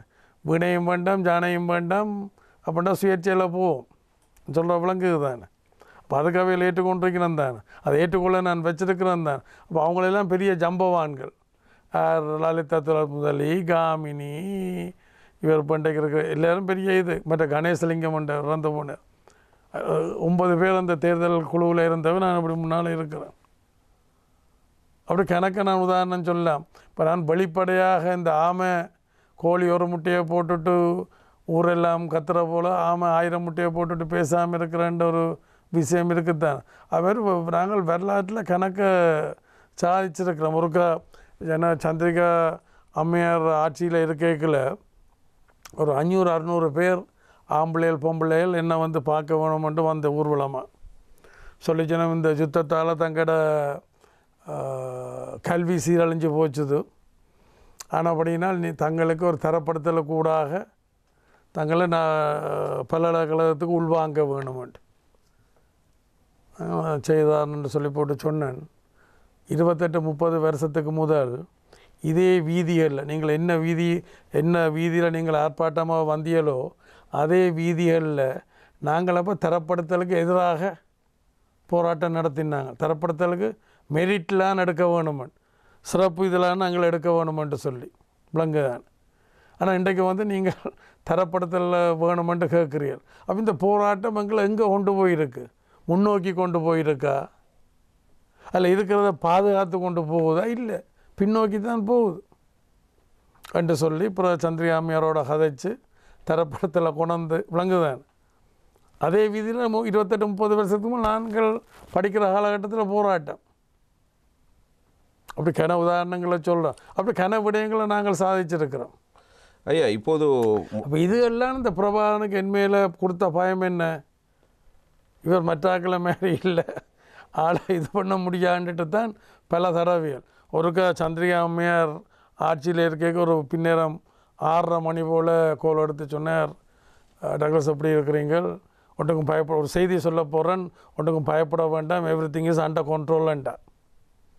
என்ன மேடம் சொல்லுங்கன்ட்டு சொன்னால், இப்படி நான் குடிக்கிற சாராயத்துக்களை பிரபாகரன் பொட்டம்மான கூட ஒரு ஆள் இங்கே அனுப்பியிருக்கிறேன், அதுக்கு நஞ்சு கலக்கிறதுக்குன்ட்டு. அப்போ நான் சிரித்து போட்டு சொன்னேன், மேடம் உங்களுக்கு யாரோ கயிறு கொடுத்துருக்கணும், வேலுப்பிள்ளையோட படி பிரபாகரனுக்கு தெரியும், டக்ளஸ் தேவானந்தா குடிக்கிறதோ இல்லையோன்ட்டு. அப்படி இருக்க அந்த முயற்சிக்கு விளங்குதான் இடம் இல்லை என்றா வாக்கு நான் சொன்னேன் சொல்கிறேன், விளங்குதான். அவர் திருப்பி என்ன சொல்ல வாரென்றால், நாங்கள் எங்களுடைய இதில் தெளிவாகவும் உறுதியாகவும் இருக்கிறோம், அதுதான் சரியன்றதை வரலாறு நிரூபித்து வருது. இப்போது இந்த முன்னெடுக்கப்படுகின்ற பேச்சுவார்த்தை வெற்றி அளிக்கும் என்ற நம்பிக்கை உங்களுக்கு இருக்கிறதா? இல்லை, பேச்சுவார்த்தை வெற்றி அளிக்குமென்ற என்னத்தை சொல்கிறீங்க? இல்லை, தமிழ் தேசிய கூட்டமைப்பு ஏற்றுக்கொள்ளுதோ இல்லையோ ஜனாதிபதி ரணில் விக்ரமசிங்கே சொன்னதை செய்வார். அதாவது நிலங்கள் விடுவிக்கப்படும், தமிழ் அரசியல் கைதிகள் விடுவிக்கப்படும், இந்த 13ஆம் திருத்த சட்டத்தினுடைய முதல் கட்டத்தை நடைமுறையை கொண்டு வருவார். அப்புறம் 2ஆம் கட்டம் மட்டும் அப்படி எல்லாம் போகும். இது வடக்கு கிழக்கு இணைந்த அடிப்படையில் ஜனாதிபதியினுடைய முயற்சி இருக்கிறது அல்லது 9 மாகாணங்களுக்கு? 9 மாகாணத்துக்குமானது தமிழ் சமுதாயம் அதில் கோட்டை விட்டுட்டு தானே. அந்த நேரத்திலேயே அதை ஏற்றுக்கொண்டிருந்திருந்தால் இந்த வடகிழக்கு இணைப்பாக பிரிப்பான்ற ஒரு பிரச்சனை வந்திருக்காது தானே. சொல்ல விழுங்க, அன்றைக்கே அதான் சொன்னேன். இப்போ அதையும் இழந்திருக்கிறார்கள் என்று சொல்லுவார். எல்லாத்தையும் இழந்தானே இருக்கணும். இனி இப்போ என்னுடைய இது என்றால் நான் வடகிழக்கு ஒரு அழகு தான் என்றது என்னுடைய அரசியலாக இருந்தாலும் கிழக்கு மாநில மக்களும் வடக்கு மாநில மக்களும் தீர்மானிக்க வேணும். எது தாங்கள் சேர்ந்திருக்க போகிறோமா இல்லையான்றது அவையில் தீர்மானிக்க வேணும். அதற்கான சாத்தியப்பாடுகளை மக்கள்லாம் தீர்மானிக்க வேணும், அரசியல் கட்சிகள் அல்ல. இந்த விஷயத்தில் மக்களும் வடக்கு மக்களும் கிழக்கு மக்களும் தீர்மானிக்க வேணும், தாங்கள் சேர்ந்திருக்க போகிறோமா இல்லை பிரிஞ்சிருக்க போகிறோமா. இதில் வடக்கு மக்களுடைய பிரச்சனைகள் என்று பேசப்படுகிற விடயமாக இருந்தாலும் இது 9 மாகாணங்களுக்குமான அதிகார பரவலாக்கலாக இருக்க போகிறது என்பதைத்தான் சொல்லுங்கள். அதான் பொதுவாக இருக்கும். ஆனால் நாங்கள் ஒரு விசேட இதை நான் கேட்குறதுக்கு யோசிக்கிறேன். இது இப்போ எனக்கு இப்போ கூடின மக்களான கிடைக்குமா இருந்தால் எனக்கு முந்தைய அதை கிடைச்சிருந்தால் என்னால் செய்திருக்க முடியும். விசேட அதிகாரங்கள் வடகிழக்கு மக்களுக்கு விசேட அதிகாரங்கள் என்ன மாதிரி காஷ்மீர் கொடுக்கப்பட்டிருக்கோ சிறப்பு அந்தஸ்துகள் அதில் நான் அதை பெற்றுக்கொள்வேன். ஆனால் எனக்கு மக்களான இருக்க வேணும். இப்போ இந்த தமிழ் தேசிய கூட்டமைப்புக்கு இவ்வளோ காலம் மக்கள் போட்டு வந்த அதில் ஒரு பகுதி எனக்கு கிடைச்சிருந்தால் இந்த பிரச்சனையை நான் உபயோகித்திருப்பேன். நான் சொல்ல விளங்க. இப்போ நான் அந்த 86ஆம் ஆண்டு இந்தியாவுக்கு போகாமல் இல்லை போயிட்டு உடனே வந்திருந்திருந்தால் சில வேளை நிலைமையில் வேறையாக வந்திருக்கும். அந்த ஐபிகே சந்தர்ப்பத்தை நான் சரியாக பயன்படுத்தியிருப்பேன். விளங்குது தானே? அதாவது என்னுடைய தெரிந்து தானே, அதாவது வன்முறை இல்லாமல் ஒரு பேச்சுவார்த்தை கூடாக ஒரு பொது இணக்கப்பாட்டு கூடாக நான் அதை வடிவாக முன்னெடுத்திருப்பேன். இன்றைக்கு நான் ஒரு கட்சி என்று சொல்லி தனிநபர் என்று சொல்லி நான் இருந்தாலும் அன்றைக்கு என்னுடைய அரசியல் பலம் நான் இபிஎல்எஃப்பில் இருந்திருந்தால் தொடர்ந்து இருந்திருந்தால் நான் தான் வேணென்றால் இப்போ நாவா தோழர் இந்தியாவில் இருந்தாலும் தளத்தில் நான் தான் அதுக்கு தலைமை தாங்கினது. எதுக்கு? இபிஎல்எஃப்ன்ற அமைப்புக்கு. அப்போ நான் மற்ற இயக்கங்கள் செய்தது போல நான் இலங்கையில் இருந்து கொண்டு சொல்லியிருக்கல நான் தான் தலைவர், நான் அவையில் எல்லாத்தையும் விலத்திட்டேன் சொல்லியிருந்தால் அவையால் ஒன்றும் செய்திருக்க முடியாது. யாரால்? நாபாத்தோட ஆளையோ மற்ற ஆக்களாலேயோ ஒன்றும் செய்திருக்க முடியாது. இபிஎல்எஃப்டைய தலைமத்துவம் நான் தான். ஆனால் நான் அப்படி செய்ய விரும்பவில்லை. பேச்சுவார்த்தை கூடாக தான் நான் அதை செய்ய விரும்பினது. அதாவது டெமோக்ராட்டிக் சென்ட்ரலிசம் என்று சொல்கிறது தான். இதுதான் என்னுடைய இதாக இருந்தது. ஆனால் துரவசமாக அந்த வாய்ப்புகள் கிடைக்கல. நேரம் போது நீங்கள் அங்கே கத்திரிய இடையில் நல்ல விஷயங்களில் போகிறீங்களோ தெரியல. இல்லை, எங்களுடைய நேர்காணலில் எந்த கத்தரிப்பும் இடம்பெறாது. நீங்கள் சொல்கின்ற அத்தனை விடயங்களையும் ஒளிபரப்பும் நாங்கள். அப்படி இந்த கத்தரிப்பும் இடம்பெறாது. இதனிடத்தில் இப்பொழுது தேர்வு பேச்சுவார்த்தை தொடர்பில் உங்களுக்கு ஒரு நம்பிக்கை இருக்கிறது. இது எந்த காலத்தில்? அதாவது இந்த பேச்சுவார்த்தையில் அவைகள் கலந்து கொள்ளினமா இடநடுவில் நழுவி போயினமான்றது நான் சொல்ல முடியாது. அவர்கள் போனாலும் போகாட்டாலும் ஜனாதிபதி அவர் சொன்னதை செய்வார். ஏன்னா நானும் இதில் ஒரு இணக்கப்பாட்டோட நீங்கள் இதில் பார்த்தீங்க என்றால் ஜனாதிபதி கொடுத்துருக்குது எங்களோட நிலப்பாடு 3 கட்டம். இதைத்தான் நினைமா சுமந்திரனும் கொடுத்துருக்கிறதாக கேள்வி எனக்கு நான் பார்க்க இல்லை. இதை விட வேறு என்ன எங்களுக்கு வேணும்? எழுத்தில் நாங்கள் கொடுத்துருக்கோம். இங்கிருந்து ஆரம்பிக்கலாம். எது? இங்கிருந்து ஆரம்பிக்கலாம். இங்கேருந்தோ அதான் சிறந்த ஆரம்பமாக இருக்க முடியும். என்ன ஜெய்சங்கருக்கும் அப்படி ஒரு கடிதம் ஒன்று கொடுத்துருக்கேன். அப்போ ஜெய்சங்கரோடு நான் 2 விடயங்கள் கதைச்சிருக்கிறேன். ஒன்று இலங்கையில் அதுவும் குறிப்பாக வடகிழக்கு கடற்தொழிலாளர்கள் எதிர்கொள்ளுகின்ற பிரச்சனை, அதுலேயும் குறிப்பாக இந்திய இழுவப்படகினுடைய அத்துமீறிய சட்டவிரோத தொழில் இதுகள் எங்களோட மக்களை பாதிக்குது. ஏனே அது முடியாத பிரச்சனையாக இருக்குது. இல்லை அங்கே அவையில் அதை விரும்ப வேணும். எம்ஜிஆர்ட்ட பாட்டில் சொல்கிறது போல் திருடனா பார்த்து திருந்தாவிட்டால் திருட்டை ஒழிக்க முடியாதுன்னு சொல்கிறது போல் அவியல் இது பண்ண வேணும். அப்புறம் இந்த முறை ஜனாதிபதியோடு வந்து அவர் கதைச்சிருக்கிறார். அப்போ ஜனாதிபதி சொல்லியிருக்கிறார் கடத்தொழில் அமைச்சரோடையும் கதை எங்கேண்டு. அப்போ அவியல் ஒரு ப்ரொப்போசல் வச்சிருக்கணும். அது மாதிரி நான் வேறொரு ப்ரொப்போசல்ன்ட்டு முந்தி இந்தியாவுக்கு போன நேரத்தில் மோடிக்கு கொடுத்தது என்ன, Palk Bay and Gulf of Mannar joint marine fisheries resources management, அது ரெண்டும் ஒரு இதோண்ட போட்டு ரெண்டு பக்கத்துலேயும் இந்த ஆக்களை போட்டு அங்கால ஒரு 7 பேர் இங்கால ஒரு 7 பேர் அது பல்கலைக்கழகம் அது ரெண்டெல்லாம் போட்டு ஒரு குழு ஒன்று அமைச்சு அதை ஆராய சொல்லி விளங்குது தானே. இப்போ கச்சதீவு கொடுத்ததால் எங்களுக்கு தான் கூட நட்டம். ஏன்னா இங்கால பக்கத்தில் ரொம்ப ஆயிரக்கணக்கான கிலோமீட்டரில் நாங்கள் அந்த கடல் வளம் உள்ள இதில் நாங்களாம் நிலந்திருக்கிறோம். அதனை பெறுவதற்கான ஒரு முயற்சியும் இருக்கிறது. இல்லை அப்படி என்றல்ல, நாங்கள் பேச்சுவார்த்தை செய்து இன்னுமாரி இந்த வளங்களை பாதுகாக்கலாம், என்னென்று பங்கிட்டு கொள்ளலாம் என்ற ஒரு இதை அவையில் கொடுத்துருக்குறேன். யாருக்கு? இந்திய தரப்பு கொடுத்துருக்கேன். கொரோனாவுக்கு முதல், அப்புறம் கொரோனா வந்து எல்லாம் முழுவட்டு போயிட்டுது. அப்போ என்னுடைய இது என்னென்னா, நான் ஜனாதிபதிக்கும் சொன்னது, இவருக்கும் சொன்னது, யாருக்கு? ஜெய்சங்கருக்கும் சொன்னான். என்னென்றால் இழுவப்படகுக்கு அனுமதி இல்லை, ஆனால் நாட்டு படகுகள் இருக்குத்தானே, அதுக்கு நாங்கள் ஏதாவது யோசிக்கலாம். நம்மளோட கடத்தொழிலாளர் அது எங்களோட வளங்களுக்கு அழிவில்லை, அது எங்களோட வளங்களுக்கு அழிவில்லை. மற்ற அவைகளுக்கு லைசன்ஸ். அப்போ அந்த லைசன்ஸால் கிடைக்கிற வருவாய் இருக்குத்தானே, அது எங்களோட கடல் தொழிலாளருடைய வாழ்வாதாரத்துக்கு பயன்படுத்தலாம். அதால் வளங்களுக்கு அழிவில்லை, எங்களோட மக்களுடைய வாழ்வாதாரங்களுக்கு அழிவில்லை. அதை நாங்கள் திட்டமிட்டு செய்யலாம், அதை பற்றி யோசிக்கலாம்ன்ட்டு சொன்னது. கச்சதீவில் கூட 2 தரப்பும் என்ன வந்து சந்தித்தவ, இந்த இழுவமடிக்காரரும் மற்றது நாட்டு படகுக்காரரும், அவையில் கூட அங்கே சண்டை நடக்கிற, ஒரு அடிப்படி படுற, ஒரு போட்டை எரிக்கிறது எல்லாம் நடக்கிறது. அவையில் தங்கிட்ட கேட்ட தங்களுக்கு அந்த அனுமதியை தர சொல்லி, அது இழுவப்படகுக்கு எந்த வகையிலையும் அனுமதி இல்லை. இப்போது நீங்கள் நீண்ட காலமாக இந்த அமைச்சு பொறுப்பினை நீங்கள் ஏற்று முன்னெடுத்து வருகிறீர்கள். இதே நேரத்தில் இது வடக்கில் மாத்திரமல்ல, தென்னிலங்கையிலும் பிரச்சனை இருக்குது. உங்களுக்கு நீதிமன்றத்திலும் வழக்கொன்றும் போடப்பட்டிருக்கிறது. என்ன வழக்கு? உங்களுக்கு எதிராக இந்த இழுவை மீன்பிடி படகுகளில் வருவதை தடுக்காமல் இருக்கிறீர்கள் என்பதாக சம்பந்தப்பட்ட அமைச்சர் 2 வழக்கு போட்டிருக்கணும். அதாவது நான் நடவடிக்கை எடுக்கவில்லை என்று சொல்லி, நான் என்னால் முடிஞ்ச நடவடிக்கை எடுத்துக்கொண்டிருக்கிறேன். நான் வெளிப்படையாக சொல்கிறேன் தானே. டாக்டர் ஜெய்சங்கருக்கு சொன்னான், இல்லை இழுவப்படகுக்கு இடம் கொடுக்க முடியாது, நான் மற்ற சக தமிழ் கட்சிகளை மாதிரி தாஜா பண்ண விரும்புகிறேன். நான் என்னுடைய நாடு, என்னுடைய மக்கள் நலனில் இருந்தோன்னா நான் பிரச்சனையை பார்ப்பேன். மீனவர்கள் தமிழகத்திலிருந்து வருகிறார்கள் அல்லது வேறு மாநிலங்களிலிருந்து வருகிறார்கள்? தமிழ்நாடு தான் பெரும்பாலும். ஏன் தமிழக அரசாங்கத்தோடு தொடர்பில் நேரடியாக பேச்சுவார்த்தை நடத்த? தமிழ்நாடு அரசாங்கம் என்ன சொல்ல, பாரம்பரிய தொழிலை இல்லை செய்யணும்ண்டு. இருந்தாலும் அவையில் என்று அங்கத்த அரசியலுக்கு அவையில் பார்க்கணும். அது என்று அதில் அந்த படகுகளெல்லாம் வச்சிருக்கிற அங்கத்த அரசியல்வாதிகள். அப்போ அந்த திமுக அரசு அதுக்கு எதிராக போக விரும்ப இல்லை. எந்த ஒரு அரசுமே அவர்களுக்கு எதிராக போகவில்லை.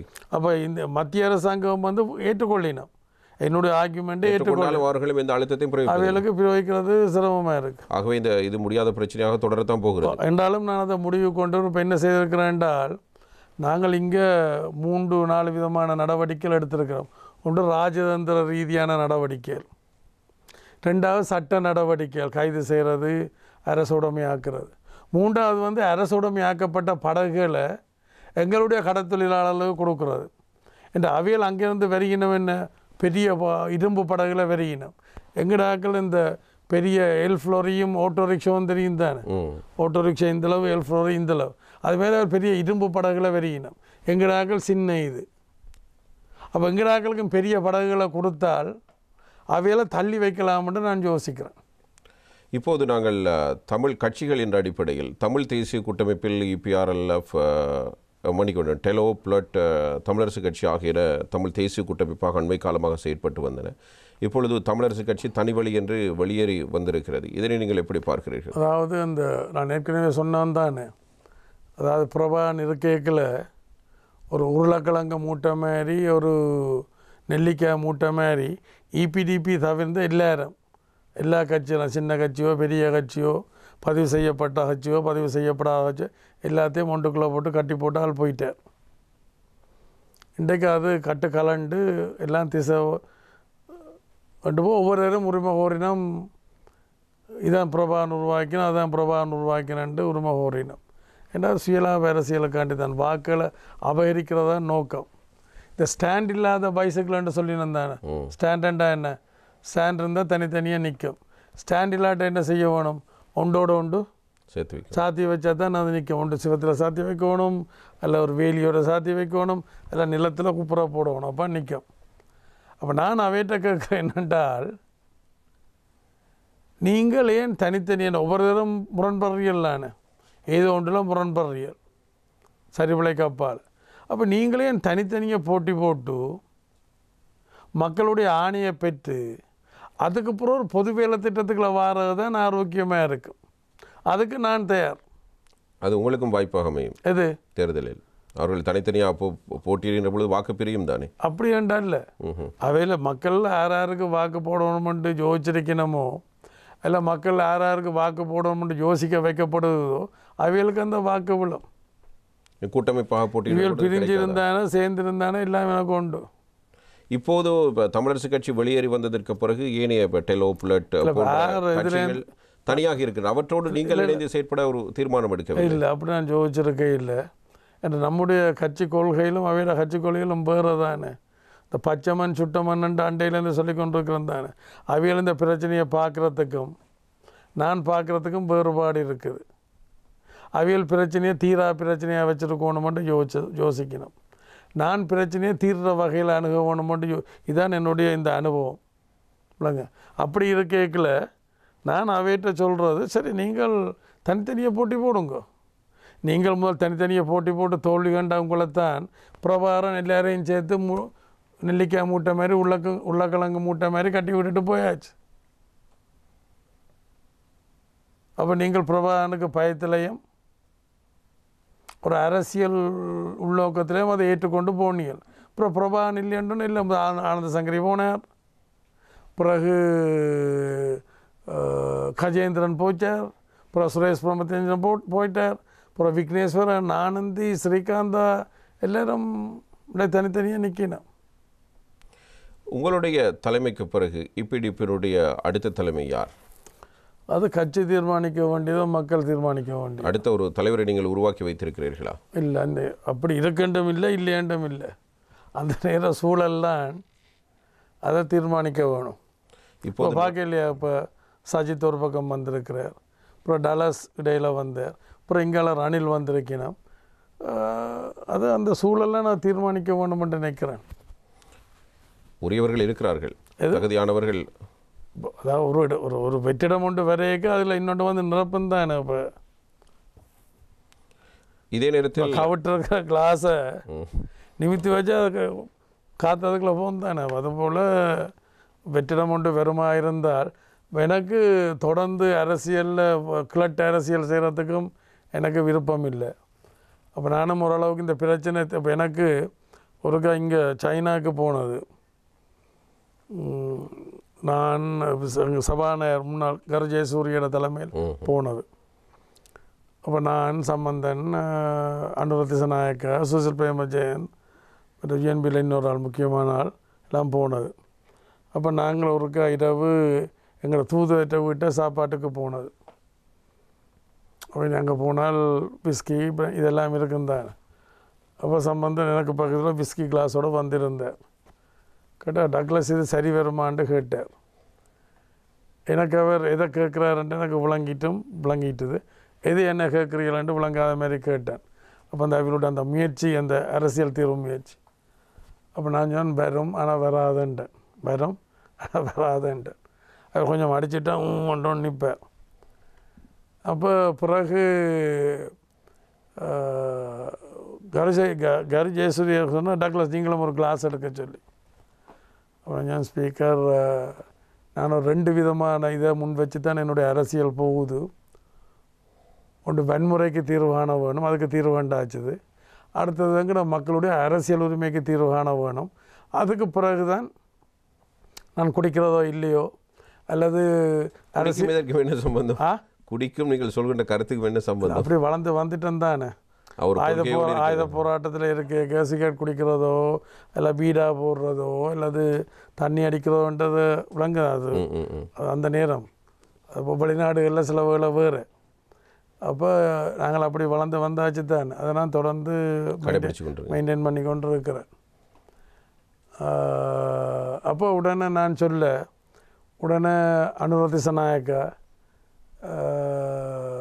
சுசில் பிரேமஜெயந்த், கஜேந்த கர்ணாடகா இவள் சிரித்து போட்டு சொல்லிச்சுனா, அப்போ நீங்கள் வாழ்க்கையில் குடித்த மாதிரி தான் விளங்குத, பிரச்சனை தீர போகிறதும் இல்லை, குடிக்க கிடைக்கிறது என்று சொல்லிச்சுனா. சும்மா கதைக்கு சொல்கிறேன்.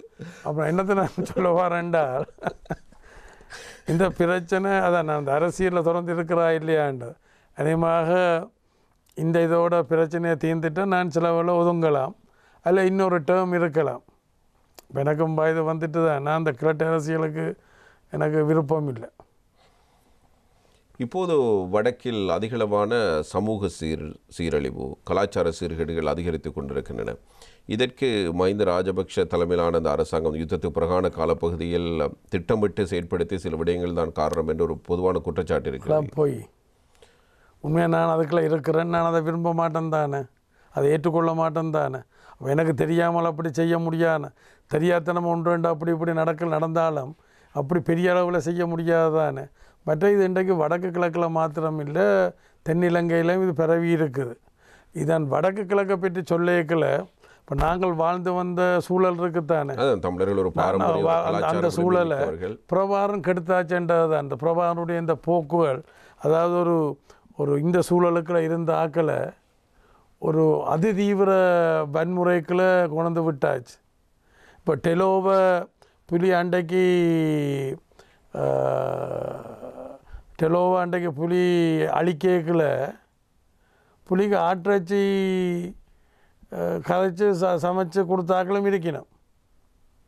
குளிர்பானங்கள் அந்த நேரத்தில் சோடா கொக்கோ கோலா அதெல்லாம் கொண்டு கொடுத்தாக்களும் இருக்கணும். ஏன்னா அந்த நேரத்தில் டெலோ கொஞ்சம் ஒரு நடந்து கொண்ட முறை, நான் அதை சொல்லக்கூடாது, எனக்கு சொல்கிறதுக்கு அந்த தகுதி இருக்குது, அது நடந்து கொண்ட சில முறைகள் இருக்குது. அதான் கிட்டன்னு சொன்னான் எனக்கு, இதை நீங்கள் செய்திருக்க வேணும், இதை நீங்கள் செய்ய இல்லை, நாங்கள் செய்கிறோம், இதை நீங்கள் செய்யணும், நீங்கள் செய்ய இல்லை, நீங்களும் சேர்ந்து செய்திருக்கணும், அப்படி இல்லை, தாங்கள் செய்கிறோம், அதுக்கு இது பண்ண சொல்லி. அப்போ டெலோனுடைய அண்டியன் செயல்பாடுகள் எனக்கு இணக்கப்பாடு இல்லாவிட்டாலும் இன்றைக்கு அதெல்லாம் கதைக்கிற சரியில்லை. அன்றைக்கு அந்த தலைவர் மேலே இன்றைக்கு இங்கே இல்லை, பிறகுதான் இப்போ செல்வம் அடக்கலாம் அதெல்லாம் பிறகுதானே அங்கே இருந்துட்டு இங்கே வந்தது. இப்போ அன்றைக்கு இருந்த டெலோ செட்டப்பை சொல்கிறேன், ஒரு சண்டித்தன இயக்கம் மாதிரி தான் இருந்தது. அப்புறம் அது வெளிப்படையாக சொல்கிற சரியில்லை. அதுக்கு தான் கிட்டன் எனக்கு சொன்னது, இதை நீங்கள் செய்திருக்க வேணும், நீங்கள் செய்ய இல்லை, நீங்களும் சேர்ந்து செய்திருக்கணும், அப்படி செய்ய இல்லை, தாங்கள் செய்கிறதுக்கு ஆதரிக்க சொல்லி நான் அதுக்கு இடம் கொடுக்க இல்லை. அப்போ அதில் ஒரு கட்டத்தில் அதையும் சொல்லி முடிச்சுட்டு கூடி போச்சு. என்ன இல்லை, நீங்கள் பேசுங்க, வெட்டலாம் நிறைவு செய்கிறோம். அப்போ அந்த நேரத்தில் நாபாத்தோட டெலோ அவங்க இது பண்ணுற நேரத்தில் நாபாத்தோட அங்கே நின்றவர். அப்போ நான் நூற்றுக்கணக்கான டெலோக்காரரை பாதுகாத்து வச்சுருந்தது. நான் கிட்ட சொன்னேன், நீ அந்த ஹீரோஸ் கேம்புக்குள்ளே போய் இப்படி விலத்தி போட்டு ஆக்களை பிடிச்சி கொண்டு போகிற மாதிரி என்னுடைய கேம்புக்கு வந்தால் நீ என்னை எதிர்கொள்ள வேண்டி வரும். இது சக போராளி இயக்கம் என்ற வகையில் அதை பாதுகாக்க வேண்டிய என்னுடைய இது. அப்போ சிறிசபாடினம் ஓடிட்டார், தாக்கு பிடிக்க முடியல. அப்போ அவருடைய நம்பிக்கையான மெய் பாதுகாவலர் குமணன் உண்டு, அவன்கிட்ட பேர் ரமணன், என்னுடைய ஒரு தம்பி முறை, அவனை தான் அனுப்பியிருந்தேன்.